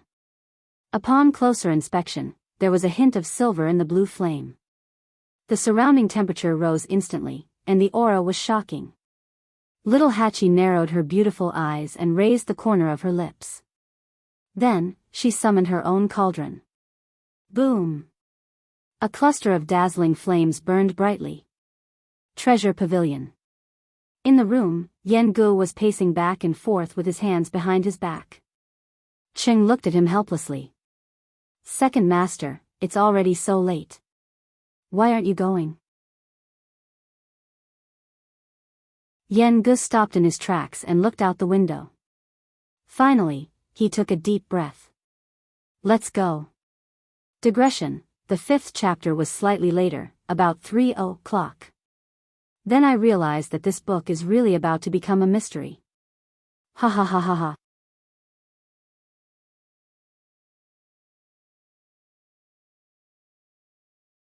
Chapter 24-34. After the Celestial Physician competition started, the blacksmiths and mystic masters entered the venue one after another. The mystic masters naturally sent out Jin Yunlai to fight one by one. As for the blacksmiths, unexpectedly, no one came out after a long time. After waiting for a while, the divine envoys looked at each other. The other cultivators were also at a loss. At this moment, Mu Qinghe's voice sounded. "The banquet will come later. The competition will continue as usual." Hearing this, many people's expressions changed subtly. Only then did they remember that the 10th divine envoy had not shown up for a long time. Outsiders did not know, but Yu Qian and the others knew that Jiao Long was imprisoned in the illusionary god Sea. They thought that the first divine envoy would release them in advance, but they did not expect him to wait until now. However, since he said so, he should be here soon. Someone could not help but whisper. "The lightning pool has been sealed. I'm afraid it's not easy to use the Tianlei to refine the divine artifact. What should we do?" This was actually the problem they were most worried about. As soon as they finished speaking, Mu Qinghe waved her sleeve. Several silver lightning bolts flew out rapidly. Then, they all fell into the chaos holy jade. The sunken area in the middle was actually filled with silver heavenly lightning. Streaks of silver snake-like power swam and attacked it. One could even hear crackling sounds coming from it. "This is enough for you to pass the trial of life and death," Mu Qinghe said. Many people were secretly speechless. The first divine envoy was indeed extraordinary. His first move was so shocking. This Tianlei was definitely enough to refine the divine artifact of a venerable. If they wanted to go up, they would have to summon the power of the chaos holy jade. Only then did the blacksmiths relax and start to work. Everything was proceeding in an orderly manner. Next to the chaos holy jade, the 4 competition areas were engaged in fierce battles. Chu Luiyue looked around and finally focused on the Celestial Physician competition. After all, little Hachi and Jian Fengqi were both there. As the flame burned, little Hachi placed the herbs in one by one. Her movements were smooth as flowing water. Even Chu Luiyue was stunned. Although she knew that little Hachi was quite good in this aspect, she had never really seen her concoct pills. Especially after little Hachi broke through to become a senior doctor, such opportunities became even rarer. Therefore, even she couldn't help but be secretly surprised when she suddenly saw it. Su Li's eyes lit up as she praised him. Little you, I remember that little Hachi just broke through to senior medical master not too long ago. How can he be so powerful? Although she was not a celestial physician, she had seen the Supreme Doctor refine pills many times. Little Hachi's technique could be ranked in the top 3. Chu Luyue smiled. She's always been smart, and she's been coming to Herb Mountain recently. No wonder she's like this. Su Li nodded thoughtfully. She lowered her voice and said, although I don't really understand, based on the current situation, I actually feel that little Hachi isn't inferior to the 8th Divine Envoy. Chu Luyue narrowed her eyes slightly. Actually, this wasn't Su Li's illusion. In fact, she also felt this way. In the Celestial Physician competition, Xu Jing's own strength was also suppressed to that of a senior medical master. Everyone started to refine pills at the same time. This feeling of contrast was even more intense. Xu Jing's movements were skillful, and so was little Hachi. Xu Jing had an excellent grasp of propriety, and so did little Hachi. Xu Jing could adjust the flame according to the characteristics of the herbs he put in at different times. Little Hachi was the same. Compared to the two of them, the remaining celestial physician actually gave birth to a sense of clumsiness. Liang He and Jian Fengqi were slightly better, but the gap between them was still obvious. It seemed that little Hachi had put in a lot of effort during this period of time. Even the onlookers could see the contrast, let alone those who were in the competition. Xu Jing didn't take little Hachi seriously at first, but gradually, as time passed, she finally realized that little Hachi's strength was much stronger than she had expected. The distance between her eyes wasn't far, so she could see it when she looked up. Little Hachi stood in front of the medicine cauldron with a smile on her beautiful and charming face. Her every move was filled with an indescribable sense of beauty. That was the smoothness of her understanding of the characteristics of the herbs and flames to the extreme. As she moved, the broken jade beads on her wrist jingled. In the eyes of the crowd, she didn't look like she was refining pills at all. Instead, she looked like she was dancing. Just standing there, she was as beautiful as a painting. Xu Jing frowned. She added a few more herbs and secretly sped up the refining speed. Little Hachi suddenly curled her lips into a smile. Is the 8th Divine Envoy anxious? However, refining pills wasn't something that could be done in a hurry. This Xu Jing really couldn't keep her composure. I really don't know how she got the position of the 8th Divine Envoy. Little Hachi thought as she methodically refined the various herbs in the medicine cauldron step by step. Suddenly, a heavy crash came from the side. Bang! Chu Liuyue's eyes turned slightly. It turned out that the competition between Fang Suning and Mu Dongyu had ended. The muffled sound just now was the sound of Fang Suning being punched by Mu Dongyu and falling to the ground. He had actually lost. What a pity, Xiao Ran suddenly said with regret in his voice. Immediately after, Chu Luyue saw a few streams of light suddenly fly out from the Xian formation under their feet. Like ropes, they wrapped around Fang Suning tightly. His body was covered in wounds, and his face and hands were stained with blood. He looked very miserable. When he saw these streams of light, a deep look of despair flashed across his face. He opened his mouth as if he wanted to say something, but in the end, he just closed his eyes. In the next moment, his figure was instantly swallowed up. In an instant, his soul was destroyed. Chu Liuyue's pupils constricted, and her heart thumped a few times. The venerable god powerhouse, who had an amazing aura just now, had completely fallen in the blink of an eye. He didn't even have the chance to say a word. The so-called life and death juncture was indeed dangerous. She subconsciously looked around, but saw that most people didn't look shocked. Obviously, the moment Fang Suning was defeated, they had already expected this scene. Chu Luyue held her breath. Although there was a barrier concealing all movements in the competition area, she seemed to smell the faint smell of blood in the air. No wonder everyone was desperately trying to enter the illusory god palace in advance. Who knew how much danger they would face in this round alone?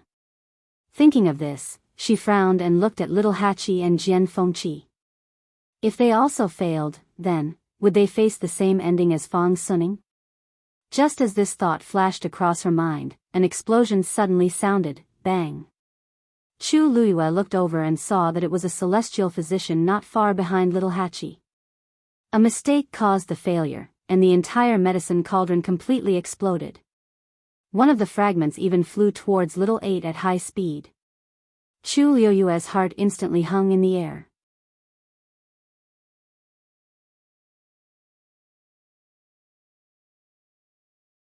Chapter 24:35. Little Hachi did not even raise her head when she heard the commotion. Instead, she waved her hand lightly. A beam of divine power flew out and instantly turned the rapidly flying fragments into dust. Even the terrifying fluctuations that followed it quickly subsided. Little Hachi did not even have a single strand of hair messed up. She adjusted the dangling hair ornament on her head and threw the remaining medicinal herbs into the cauldron. The flames swept out and instantly engulfed the herbs. A unique smell with a hint of fragrance in the bitterness slowly spread out. Upon seeing this, Chu Luiyue's worried heart finally relaxed. It seemed that little Hachi's abilities were much stronger than she had expected. As for the surrounding onlookers, when they saw this scene, their hearts trembled, and they all revealed shocked and astonished expressions. This celestial physician can't be distracted when refining medicine, right? How could she handle it so smoothly and naturally, and even? She even had the time to look at the dangling hair ornament on her head? I saw it clearly. She didn't even raise her head just now. She just waved her hand lightly. With this kind of ability, I'm afraid that she has already far surpassed an ordinary supreme doctor, right? Definitely. Anyway, if it were me, I definitely wouldn't be able to do better than her in that situation. Little Hachi is beautiful to begin with. I didn't expect her to be so secretive, everyone was discussing animatedly. Little Hachi's red lips curled up slightly when she heard this. If she did not show some tricks, would these people really think that she was just a flower vase? Jian Fengqi, who wasn't far from her, was currently focused on the cauldron in front of him. In addition, little 8's hand was coincidentally covered by her own body, so Jian Fengqi couldn't see it. Hence, he actually didn't notice what happened here. However, Liang He, who was on the other side, saw everything clearly. In fact, his mind was not very calm to begin with. The shocking explosion just now had made him fall into a deep trance for a moment. This also allowed him to take in little Hachi's series of actions. He frowned, and a complicated look flashed across his eyes. Little Hachi. She had improved tremendously in such a short time. When he first met her, she was only a senior physician. How long had it been? Not only had he become a senior doctor, he had even. Compared to him, he was slightly better. If he had been the one in that situation, he might not have been able to handle it better than little Hachi. The most important thing was that her mentality was too good. In the face of such a crisis, even a celestial physician would be frightened. Even if they could handle it, they would still be worried. However, little Hachi did not seem to care about it at all. It was as if the danger that almost destroyed her pill and caused her to die was not as important as the dangling hair ornament in her hair. After that, she continued to concoct medicine very smoothly. It was obvious that she was not affected in the slightest. This. If he didn't possess absolute strength, how could he have such guts? Puff. A muffled sound came from in front of him. Liang He came back to his senses in a panic. Only then did he realize that because he was distracted, one of the herbs in his cauldron had failed and turned into a pile of black ash. He panicked and hurriedly tried to remedy it. Fortunately, it was not a big problem and did not affect the overall process. However, this small accident made Liang He's already sensitive state of mind even more fragile. His whole body was tense, and sweat kept appearing on his forehead. It was obvious to the naked eye that he was nervous. Even the movements of his hands appeared to be sluggish and stiff for a moment. Liang He's situation doesn't seem right, Su Li's eyes focused as she said with uncertainty in a low voice. Chu Liuyue's lips curled up slightly. Even an outsider like Su Li could see the problem. This proved that Liang He was indeed in a lot of trouble. His mentality has collapsed, she said lightly. She had fought with Liang He before. Although she won that time, she still recognized Liang He's talent and strength. After all, he was the youngest senior doctor in the illusory god palace. However, a celestial doctor's mentality was extremely important when refining medicine. After all, this was an extremely meticulous process. If there was even the slightest mistake in the middle, it was very likely that the whole game would be lost. The previous series of events had obviously caused him a lot of damage, so much so that he was dispirited until today and hadn't completely adjusted. Now that he saw little Hachi's stunning performance, it was one disaster after another. Su Li thoughtfully nodded her head.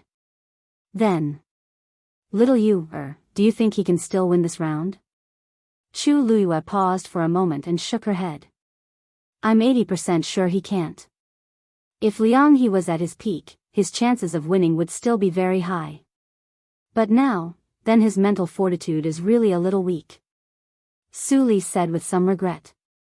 She was completely convinced by Chu Liuyue's words. Since she said it couldn't be done, then it definitely couldn't be done. Thinking back, when they had just arrived, everyone in the illusory god palace was full of admiration and envy when they mentioned Liang He. In the blink of an eye, he had become like this. Disregarding everything else, just this point alone was indeed a pity. Xiao Ran suddenly shook her head and sighed, smiling somewhat helplessly. Liang He became famous at a young age, so he's extremely arrogant. It's normal that he couldn't take the blow. He had always been high and mighty and was highly sought after. Once he fell from the clouds, it was the easiest for him to be unable to recover. Liang He was the most vivid example. On the surface, it seemed that little Hachi had casually resolved a crisis.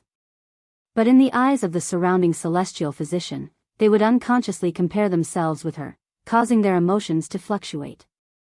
Senior Xiao Ran's words are reasonable. Chu Luyue nodded her head in agreement. She crossed her arms in front of her chest and said with a faint smile, so, Liang He might not be the only one who had a mental breakdown. As she spoke, her gaze turned slightly and fell on Xu Jing. Xu Jing's mood was indeed very bad. She was a medical sage herself. Even if she was suppressed to the level of a medical sage in this competition zone, she was still able to handle it with ease compared to others. So, everything that happened on the field was actually within her perception. In particular, she was very close to little Hachi. They could see each other as soon as they raised their heads. So, the scene just now also fell into her eyes with incomparable clarity. How could this be the reaction of a person who had just broken through to the level of a medical sage less than a year ago?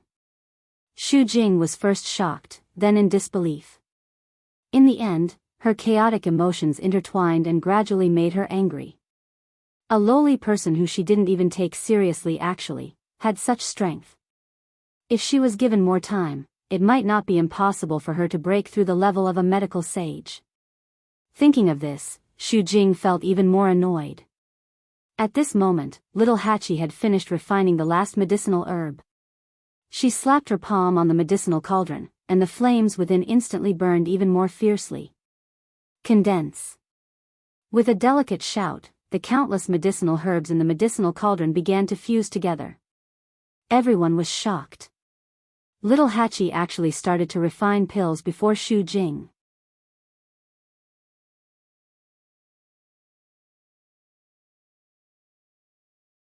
Chapter 2436. The impact of this scene on the crowd was much stronger than the previous episode. After a short moment of silence, the crowd was in an uproar. Am I seeing things? Little Hachi is actually starting to form the pill. She actually beat the 8th divine emissary? Doesn't this mean that her strength is even higher than the 8th? That might not be the case, right?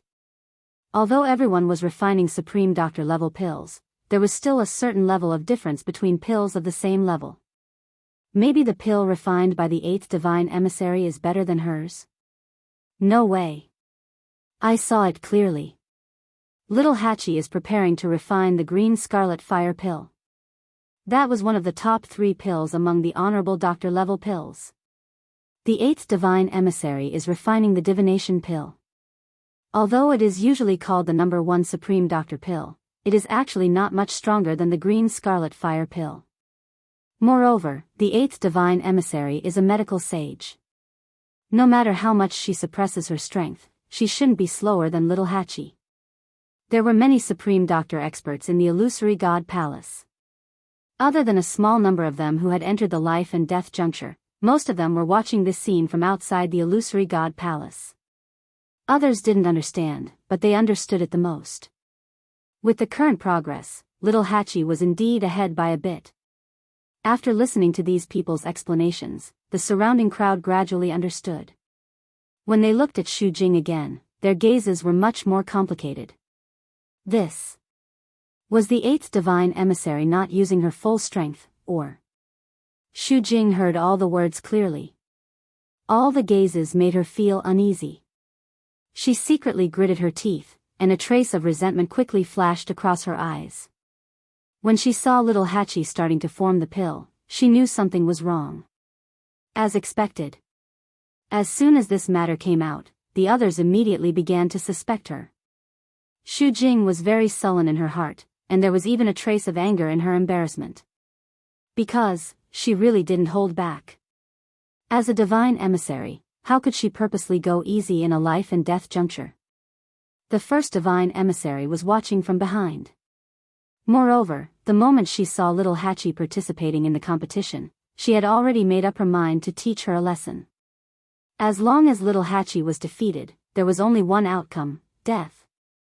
Xu Jing had been holding a grudge against her for a long time, and he had long wanted to get rid of her. However, due to various reasons, it had been delayed until now. Now that such an opportunity had suddenly appeared, how could she bear to miss it? But who knew? Little Hachi's strength was rising rapidly. Compared to her, she wasn't any weaker. She even managed to form the pill before her. Xu Jing thought that this was a great humiliation.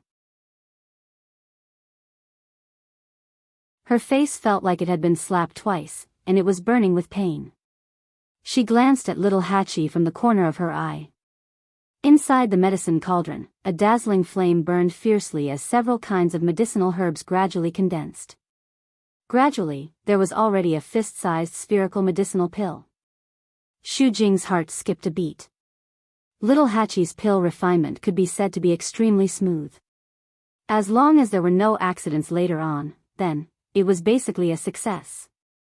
She took a deep breath and did not want to be outdone. She started to form the pill. Condense. Boom. With a thought, the flame in the medicine cauldron burned wildly again, enveloping all the medicinal herbs in it and condensing them in the middle at the same time. Soon, the same round pill appeared in the middle of the flame. After refining thousands of medicinal herbs, they condensed at the same time and formed the pill. Such a method. As expected of Xu Jing. Fan Yinxiao praised with one hand behind her back.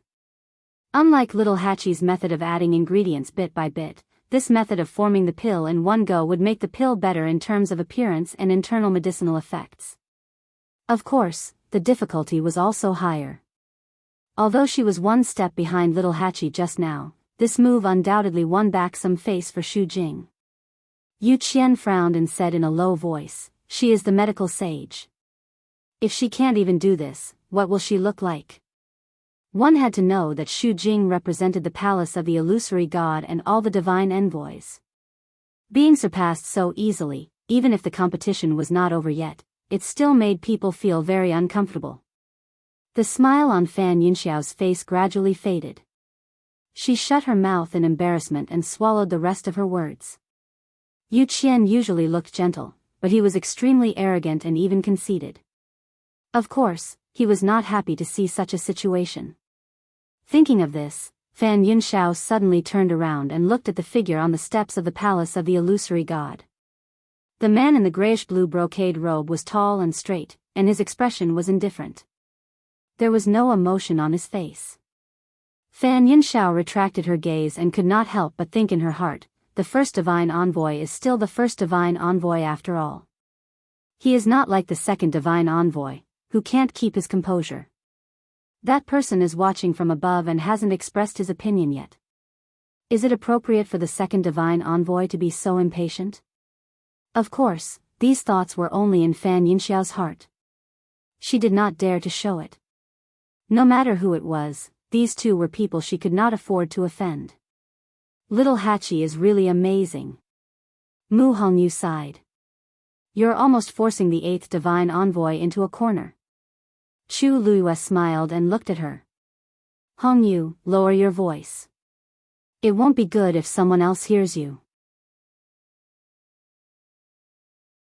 Anyone with a brain could guess who this someone else was. However, even though Chu Luiyue said this, he did not deliberately lower his voice. Xiao Ran silently looked at the two of them. Are you guys really not doing this on purpose? He did not know if it was an illusion, but the eighth divine envoy's expression seemed to have turned colder. Mu Hongyu stuck out her tongue. I'm telling the truth. Can't I even speak the truth in the palace of the illusory god? Although she was not a celestial physician, she had seen many people concoct pills over the years.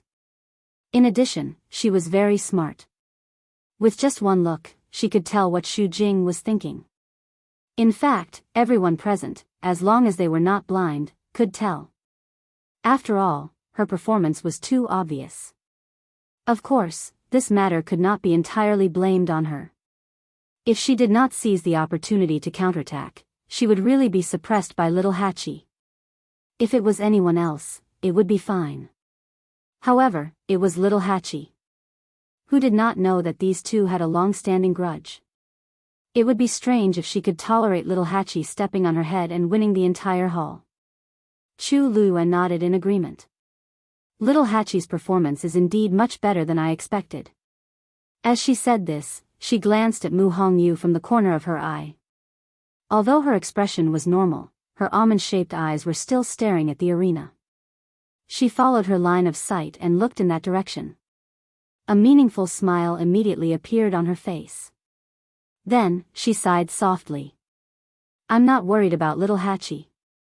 It's just that young Master Jian. Mu Hongyu immediately turned around. Her eyes were filled with nervousness. What's wrong with him?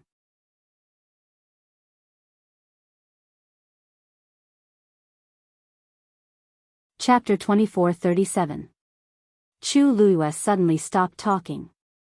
He raised his eyebrows and asked, Hongyu, why are you so nervous? I am not nervous. Mu Hongyu subconsciously retorted. When she met Chu Luiyue's clear eyes, which seemed to see through everything, she felt a little guilty and looked away. I just thought that since we're all friends, I was just asking. She had seen Fang Suning's tragic death clearly. Naturally, she couldn't help but think of Jian Fengqi. Little Hachi's side was basically guaranteed to win, but Jian Fengqi, if he wasn't careful, he might really lose his life here. Although she often bickered with Jian Fengqi, she still didn't want anything to happen to him. Chu Luiyue didn't expose her. He smiled and said, I say. First young Master Jian is about to form his pill. Mu Hongyu was stunned. What? Chu Luiyue lifted his chin. Mu Hongyu subconsciously looked up and saw that the flames in Jian Fengqi's medicine cauldron were suddenly burning wildly. Condense. With a clear shout, the herbs in the medicine cauldron began to quickly gather towards the center. Very quickly, a pill the size of a fist appeared in the flames. Mu Hongyu's eyes widened slightly. Luyu, just now he sounded so worried. What was he trying to do? Chu Luiyue coughed and said seriously, I just thought that first young Master Jian was a little behind. It's really a pity that he only got third place. Mu Hongyu was confused.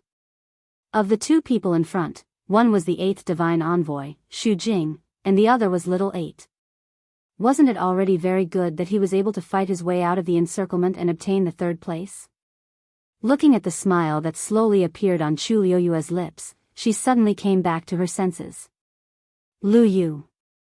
You did it on purpose. Chu Liyue lowered his voice. Shoo. If eldest young master Jian knows that you are so worried about him, he will become arrogant again. Mu Hongyu's face immediately turned red.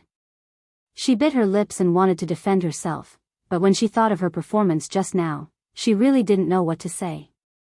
She could only puff up her cheeks and keep quiet. After all, she was indeed worried that Jian Fengqi would not be able to pass the test. Chu Liyue silently made a mental note for first young master Jian. This brat owed her a lot of favors now. Jian Fengqi's pill formation attracted a lot of attention. After all, compared to little Hachi, his reputation in the illusory god palace wasn't as big. Now, he was almost following little Hachi's pill formation closely, which immediately made many people look at him in a new light. That person is Jian Fengqi or something. Why is he so powerful? I remember that he was with Shangguanyu and the others. I only knew that he seemed to have broken through to the Supreme Doctor level, but I didn't expect that now. Hiss. Then what's going on with Shangguanyu? It's fine that he's abnormal, but the people around him are also so amazing. Do you want others to live?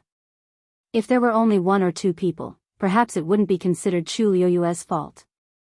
But now, most of the people who performed well in the illusory god palace were extremely close to her. How could people not think about it? Some people's gazes fell on Chu Liyue again, full of suspicion and sizing him up. Chu Liyue turned a blind eye. Jian Fengqi had been tempered by her for so many years, so it wasn't surprising that he had this ability. Time passed. On the 4 competition areas, the competition was going on separately. More and more people failed. Without a doubt, these people were killed on the spot the moment they lost. The smell of blood in the air seemed to be heavier. The onlookers also gradually quieted down. The atmosphere was solemn and cold. Including the celestial physician area that Chu Liyue cared about the most, for supreme doctors had already fallen one after another. Chu Liyue frowned slightly. This life and death situation is indeed difficult. In other words, it was cruel and bloody to the extreme. Xiao Ran heard her voice and shook his head helplessly. It can't be helped. Everyone wants to become the strongest existence in the world, but it's not that easy. The moment this choice was made, everything was decided. It's not easy for Supreme God, Supreme Doctor, Supreme Grandmaster, Supreme Artificer to grow. It's a pity to use this competition to decide their life and death. Chu Liyue sighed. Xiao Ran heard this and shook his head. You're right, but there are thousands of cultivators in the world, and everyone is at the top. Those who can't compete will naturally be eliminated. This is the rule of the illusory god palace. It's not that easy to cultivate and become an expert. Those who can break through the encirclement and become a top expert, which one of them didn't go through hardships? Not to mention the others, just these few divine envoys, back then, they also went through extremely fierce battles to reach their current positions. Hearing this, Chu Liuyue's heart moved, and she turned to look at the divine envoys standing not far away. No, she didn't admit that Xiao Ran's words were indeed very reasonable. The divine envoys were indeed high and mighty, but this identity was also a symbol of their strength. She raised her eyes slightly and looked at the person on the 9th step. After a moment, she retracted her gaze. After a while, the pill in little Hachi's medicine cauldron was finally condensed to the size of a longan. Lines of lines stretched across it, shining brilliantly. Waves of invisible energy waves began to spread in all directions. Buzz, this energy collided with the medicine cauldron, and immediately a distant sound was heard. Little Hachi's eyes were bright. It's about to succeed. She carefully controlled the flame in the medicine cauldron and carried out the final refinement. At the same time, Xu Jing's brows were slightly furrowed. She still needed the last quarter of an hour to complete the refinement of the pill. But little Hachi's side had already begun to finish. Moreover, from the current situation, little Hachi's green glass scarlet fire pill was most likely going to succeed. Thinking of this, Xu Jing's heart felt like it was on fire. Many thoughts flashed through her mind. What should I do in order to win this match beautifully and get rid of little 8 at the same time? Suddenly, there was a commotion outside the illusory god palace. Hearing the commotion, Chu Luiyue glanced over. 2 familiar faces came into view.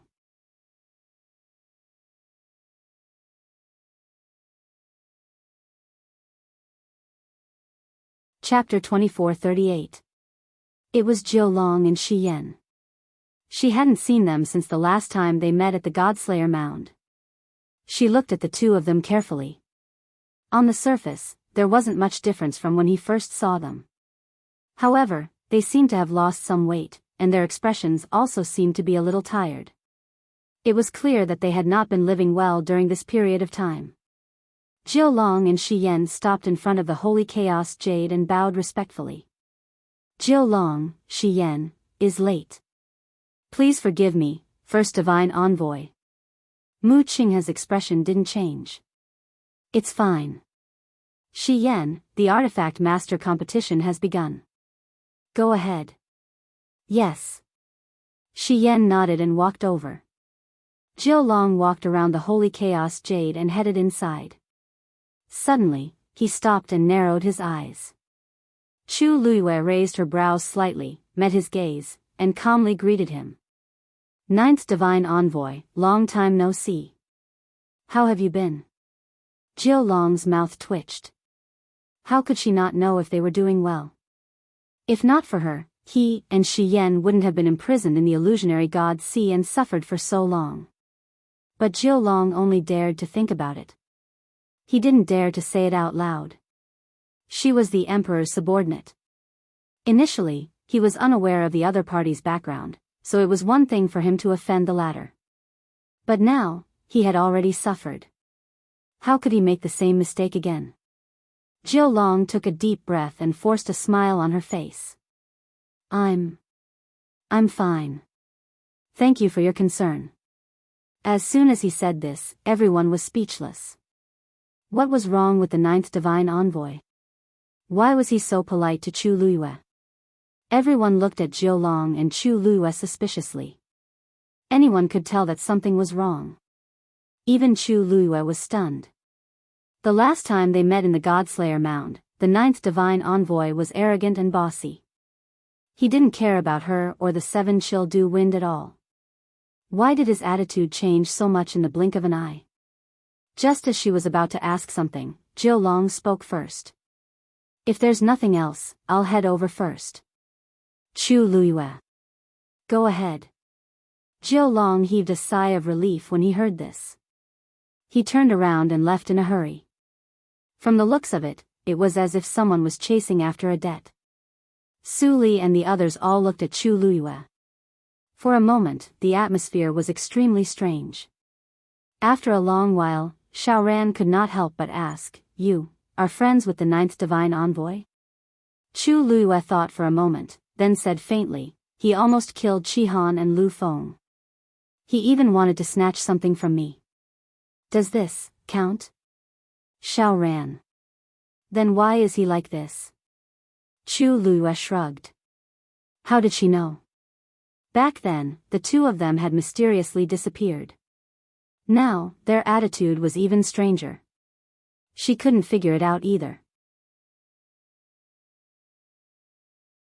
Furthermore, even though Jiu Long appeared to be very polite to her on the surface, in reality, there was a feeling of avoidance. There was clearly a problem. But she didn't seem to have done anything, did she? Seeing that Chu Luiyue was also in a daze, the few of them could only put away their doubts.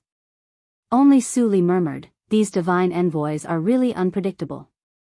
Jiu Long came to Yu Qian and the others and was also silently interrogated by everyone. Of course, he knew why they were looking at him like that, but he couldn't say anything now. Thus, Jiu Long had no choice but to bite the bullet and walk over. As soon as he stood still, Fan Yunxiao couldn't help but ask, Jiao, what's wrong with you? Jiao heart skipped a beat. No, nothing. Nothing? If nothing, why are you treating Shengguan Yu like this? There are so many people here, but you only greeted her.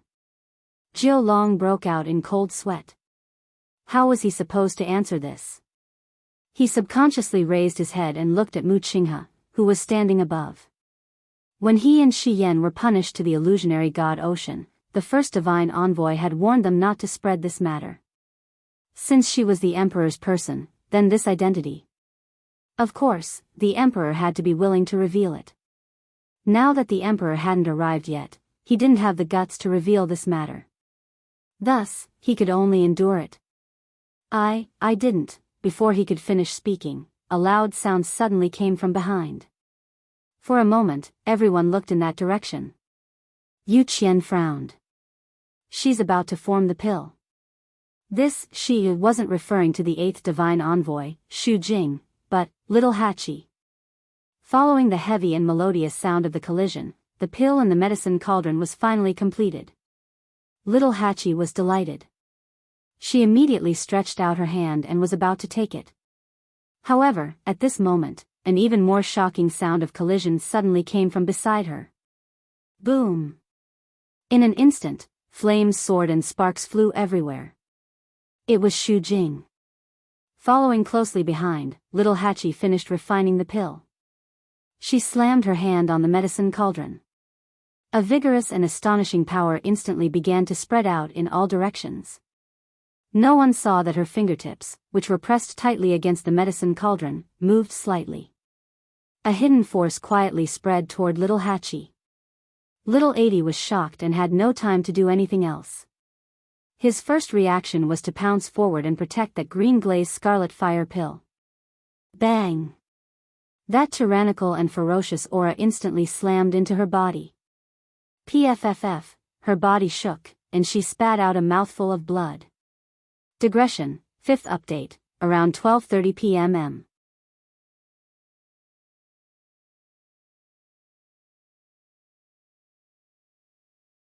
Chapter 2439. Little Hachi. Chu Luiyue was shocked and immediately ran in that direction. Chihan did not hesitate and followed closely behind. Su Li and the others were stunned for a moment. Seeing this, they did not care about anything else and rushed forward. However, when Chu Luiyue arrived outside the competition area, she was suddenly stopped by an invisible force. Mu Qinghe's voice was cold and indifferent. No one is allowed to come near the life and death juncture. Chu Luiyue suddenly turned her head and stared at that figure. Although there was still a distance between them, she could still clearly see the undisguised coldness on that face. When he met her gaze, his expression did not change at all. It was bone-chillingly cold. Chu Luiyue gritted her teeth and clenched her fists. At this moment, Shu Jing leaped and put the divination pill into the jade box. Crack! As the jade box was sealed, she landed lightly on the ground. A rich medicinal fragrance spread in the air. Obviously, this medicinal pill of hers had been successfully refined. However, Little Hachi, who was not far away, was in a completely different situation. The impact of the force just now was too sudden. She only wanted to protect the pill and did not have time to set up a defense for herself. This time, she directly crashed into the medicine cauldron.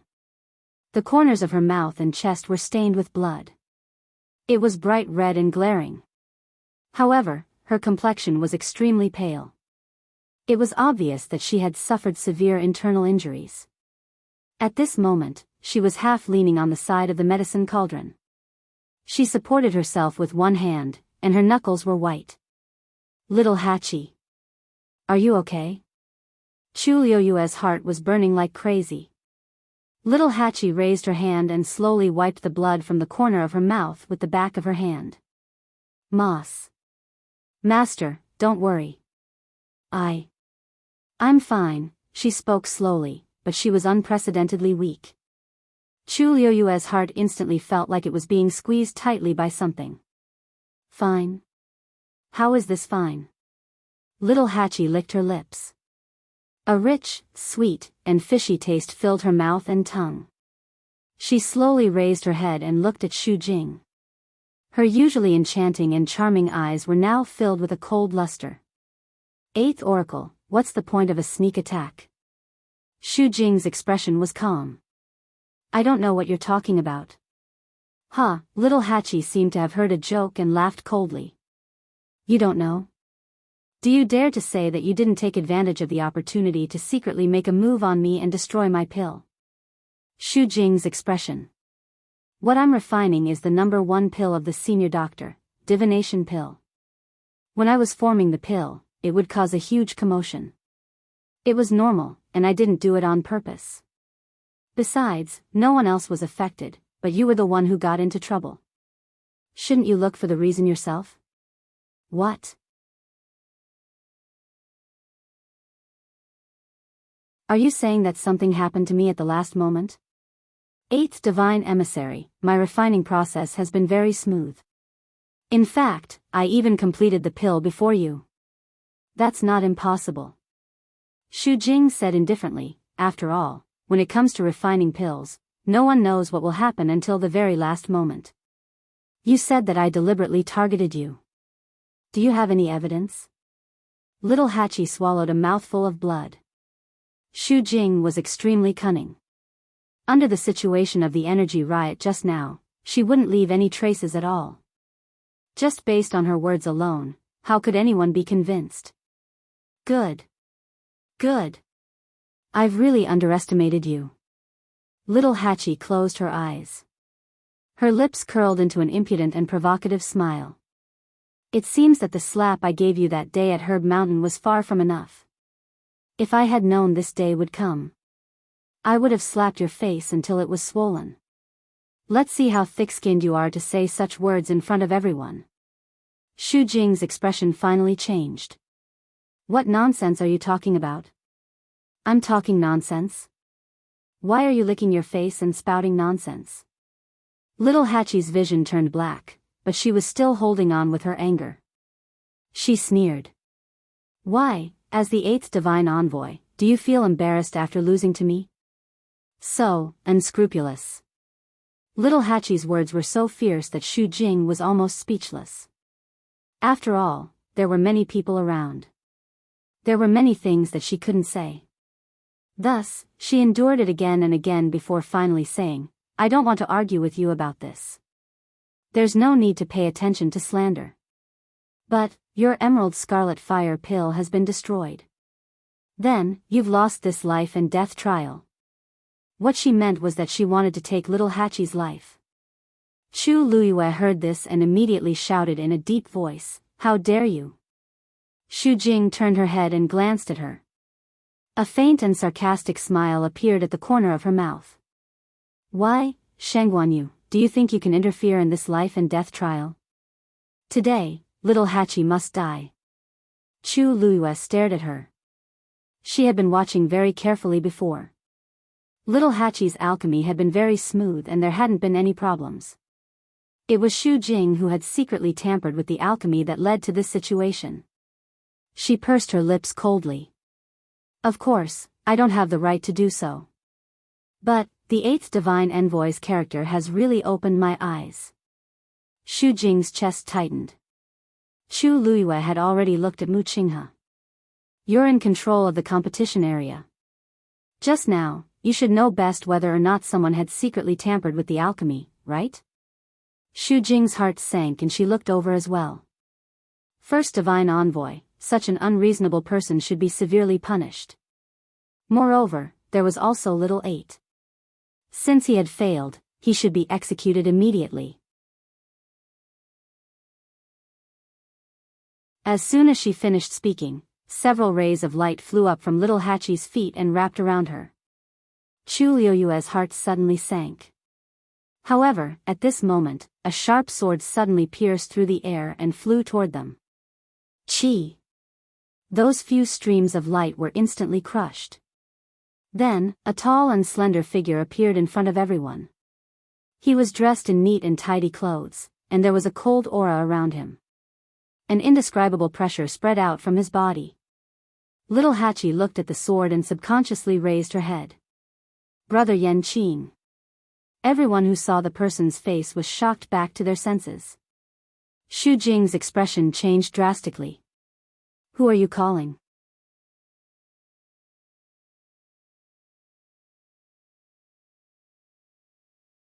Chapter 2440. Little Hachi raised her eyes and looked at the young man who was floating in the air. Compared to the past, his expression seemed to be colder, and the pressure from his body was astonishing. He exuded a sense of nobility and alienation that prevented strangers from getting close. She pouted her red lips and spoke in a soft voice filled with grievance. Of course I'm shouting for my Yanqing Gij. As soon as she finished speaking, the entire illusory god palace fell into a dead silence. All the god envoys were shocked and couldn't believe their ears. Little Hachi's words, Gij Yanqing Gij, Gij Yanqing Gij. Xu Jing was extremely shocked, and the strong impact made her voice even sharper. What nonsense are you talking about? Is the divine general of the left someone you can casually cling onto? This time, the ones who fell into shock were Little Hachi and the others. She widened her eyes slightly, and there was a hint of confusion in her beautiful eyes. What did you say? Left. Divine General of the left. She looked at Xu Jing, and then looked at the man in the air. She opened her mouth, but no words came out. Almost at the same time, Xu Jing's words clearly fell into the ears of Chu Luyue and the others. Buzz. Chu Luyue's mind went blank. She slowly raised her head. The man who was dressed in neat clothes had a handsome face and a cold temperament. His tall and slender body stood there like an unsheathed sword, incomparably sharp. Divine General of the left. Yanqing. She whispered softly. It was just a few simple words, but she spoke them extremely slowly. Every word seemed to go through her mouth 100 times, and she used all her strength to finally say it. In an instant, countless images crazily appeared in her mind. Suli gasped and covered her red lips with her hand. Her pair of eyes that always contained a gentle smile were now filled with shock and disbelief. She almost subconsciously looked at Chu Luyue. Little you, how could he be? She didn't finish her sentence. Because at this moment, Chu Luyue was staring at Yanqing. There was no expression on her beautiful face. That pair of starry eyes suddenly became so quiet and deep that it was unfathomable. Under the calm, the undercurrent was surging. Su Li's breathing stagnated. Beside them, Sheng Wanjing, Mu Hongyu, and the others were also dumbfounded. Xiao Ran raised his hand and pointed at the man in the air. That's not. Before he finished speaking, he looked at Little Hachi and then at Chu Luyue. An extremely preposterous conjecture surfaced in his mind. How is this possible? Little Hachi finally realized what had happened. She held the medicinal cauldron by her side with one hand and looked up in a daze at the man who had suddenly appeared. At this moment, he suddenly couldn't say anything. It was as if a corner of the truth that had been buried for a long time had suddenly been revealed. Everything was surging like a river, covering the sky and covering the earth. Even the air seemed to be filled with an ancient and distant aura, making people feel as if they had fallen into a dreamland, and it was difficult to distinguish between reality and illusion. At this moment, many of the people standing outside the gate of the illusory god palace recognized Yanqing. Wasn't that the man who had accompanied Little Hachi to the Herb Mountain? But how did he become the high and mighty divine general of the left in the blink of an eye? Countless people were shocked. However, perhaps because they were intimidated by that person's pressure, for a moment, no one spoke. Dead silence, frozen. Swish. Yanqing raised his hand, and that long sword suddenly flew back from Little Hachi and fell into his hand again. Little Hachi's gaze also fell on his face. Clearly, they had the same facial features, but for some reason, they suddenly seemed a little unfamiliar. She stared at that face, as if she wanted to find some clues from it. However, Yanqing wasn't looking at her. He was looking at Xu Jing. His gaze was as cold as a knife. Swish. He turned his wrist, and the long sword in his hands suddenly fell, pointing at Xu Jing. The sharp edge of the sword was full of majesty. The life and death juncture is the last stage to screen cultivators before ascending to the heavens and becoming a god. No one is allowed to interfere, cause trouble, or distort the truth. Eighth Oracle, do you know your mistake? A piercingly cold voice instantly spread far and wide between the heavens and the earth. Almost in an instant, everyone's eyes were focused on Xu Jing. No one is allowed to interfere, cause trouble, or distort the truth. What did that mean? The divine general of the left was interrogating the eighth oracle. Didn't that mean that the eighth divine envoy had really done something? She really did something during the competition just now. The emperor was in charge of the Pantheon record. Although he didn't interfere with the affairs of the illusory god palace, he had the right to supervise it. The divine general of the left had suddenly appeared, and it was obvious that he was here for this matter. In the life and death juncture, Xu Jing did something shameful. Xu Jing was also dumbfounded. At first, she was full of shock and anger because she heard little Hachi call out, "Brother Yan Qing." However, before she could completely react, Yan Qing's question instantly caused her to panic. A trace of panic flashed across her eyes. She tried her best to stay calm and said reluctantly, "Divine General of the Left, I don't know what you mean." Yan Qing asked coldly, "You don't want to admit it?"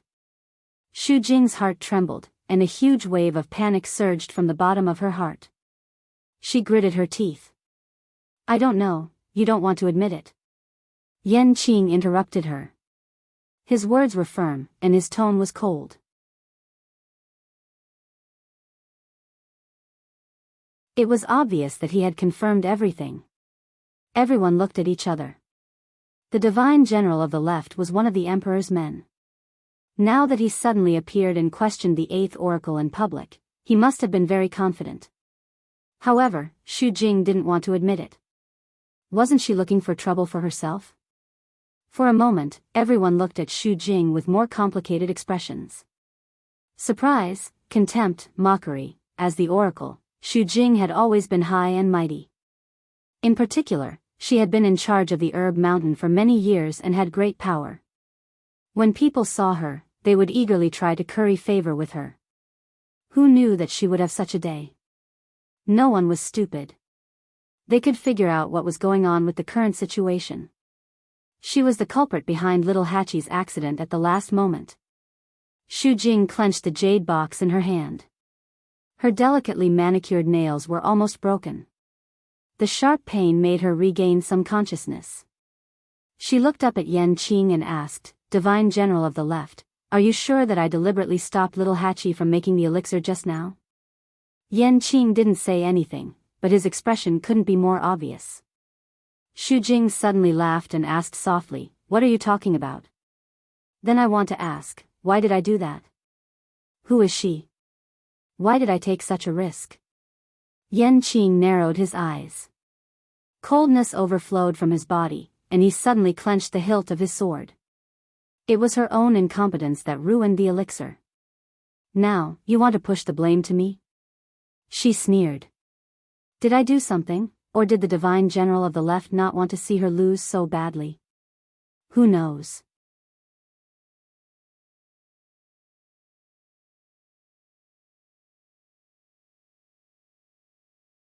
Chapter 2441. After the initial shock, Xu Jing had already thought through many things. So the brother Yan Qing that little Hachi talked about was the divine general of the left. They didn't have the same name, they were the same person. That day in the reeds of Herb Mountain, the somewhat familiar figure he had seen was indeed him. Because in the illusory god palace, other than the divine envoys, no one else knew what the divine general of the left and right looked like.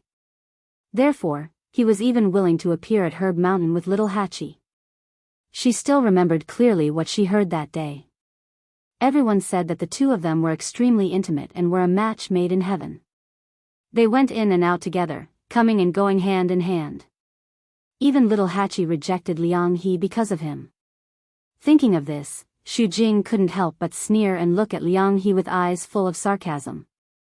Because of Yan Qing's sudden appearance, everyone in the celestial physician competition area had temporarily stopped what they were doing. Fortunately, the pills in the cauldron weren't affected and were all in the corresponding state. Of course, only someone like the divine general of the left could do such a thing. Liang He, you've been sad and dispirited for her for a long time, but you don't know that she has already fallen in love with the divine general of the left. Why would she like you? Liang He's face turned even paler. His eyes wandered between little Hachi and Yan Qing a few times. His lips trembled, but in the end, he was speechless. Everyone understood the meaning of Xu Jing's words. Little Hachi failed to refine pills. According to the rules, she should be killed immediately. But at this moment, Yan Qing appeared. In everyone's eyes, he and little Hachi were indeed together, and their relationship was extremely good. Although it was a little inappropriate to suspect the divine general of the left, but it wasn't impossible. After all, he did do a lot for little Hachi before. At this moment, a mocking laugh was suddenly heard. Xu Jing looked coldly at little Hachi. How could she still laugh at a time like this? However, in the next moment, little Hachi's words shocked her. Little Hachi lazily leaned against the side of the cauldron. She tilted her head and her red lips curled into a smile. Who told you that my pills were destroyed? Perhaps it was because of her injury, but her voice was a bit hoarser than usual. However, when paired with her languid and soft tone, it was even more enchanting. Xu Jing's mind went blank for a moment. She asked almost uncontrollably, "What did you say?" She clearly didn't hold back in that attack just now. That pill was definitely impossible. As if reading her mind, little Hachi raised her other hand and slowly opened her palm. A pill the size of a longan fruit lay quietly in her palm. Its shape was round and smooth, and its color was bright and rich. The patterns on its surface were especially clear and distinguishable.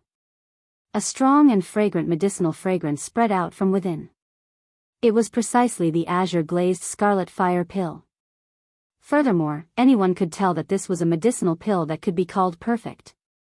This is impossible. The moment she saw the emerald scarlet flame pill, Xu Jing suddenly widened her eyes and screamed. How could this be? Just now, the pill is right here.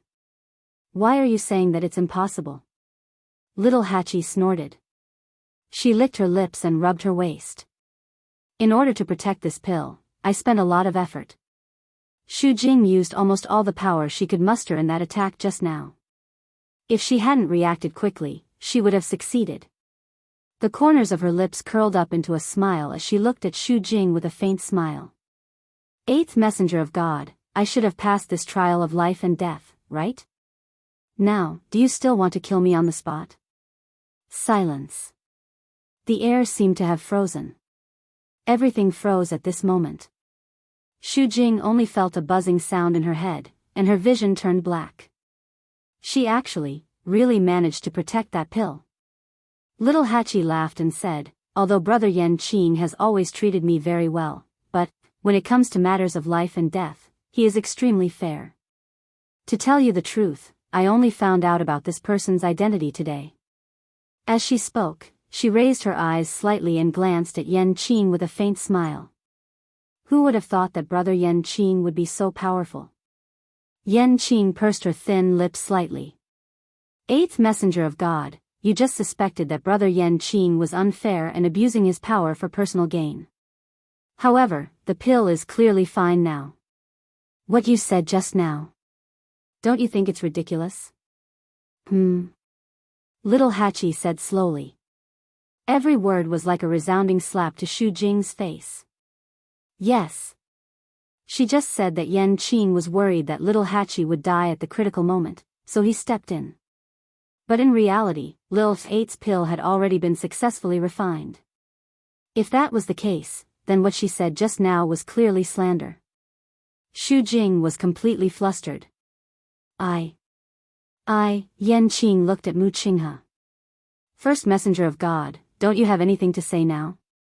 Hearing this, everyone looked at Mu Qinghe. Finally, he said, it's my fault. I'm willing to let the divine general of the left deal with her, Everyone was in an uproar. That was an admission. The eighth messenger of God, Xu Jing, had indeed deliberately tampered with the pill during the critical moment just now. She wanted to take the opportunity to kill little Hachi. As a messenger of God, she could not be forgiven for doing such a thing. The last trace of blood on Xu Jing's face faded in an instant. Her legs gave way and she almost fell to the ground.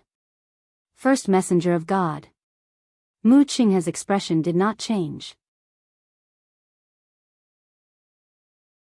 She was completely indifferent. Xu Jing felt like her heart was on fire. She was about to step forward and beg for mercy when she suddenly heard the sound of something breaking through the air. Whoosh! Xu Jing felt all the hair on her body stand on end. A chill rose from the bottom of her feet and instantly surrounded her. She could not break free. The sharp and cold sword aura covered the sky and covered the earth. She looked up in panic and saw that Yan Qing's sword was already heading straight for her. There was no way to avoid it. No, she had just spat out a word when she suddenly felt a chill coming from her lower abdomen. A strong wind blew past her body and the chill penetrated her bones. Crack. She heard the sound of something breaking. She slowly lowered her head. A bloody wound was clearly visible on her lower abdomen. Warm and sweet blood kept flowing out and dyed her skin red. Then, an intense pain spread from the wound to the rest of her body. Her body trembled and she suddenly knelt on the ground. Thump. Her knees hit the ground heavily, making a muffled sound. Blood slowly flowed out from the corner of her mouth. Xu Jing's body stiffened as a huge wave of panic welled up in her. Her pill of essence was broken. She slowly raised her head and looked at Yan Qing. He was suspended in midair, high and mighty. Suddenly, he frowned and walked toward her. There seemed to be a deeply hidden worry in his eyes. Xu Jing's eyebrows twitched. Yen, a gust of wind blew past. He had already passed by her side. Her expression froze. Then, she suddenly realized something and turned around to look. Little Hachi was out of energy. She loosened her grip on the medicine cauldron and her body slid down. A strong arm wrapped around her waist and scooped her up. You're tuning into the Biyao's Wuxia Chronicles YouTube channel. Don't forget to subscribe and join us on this journey to catch the most captivating stories.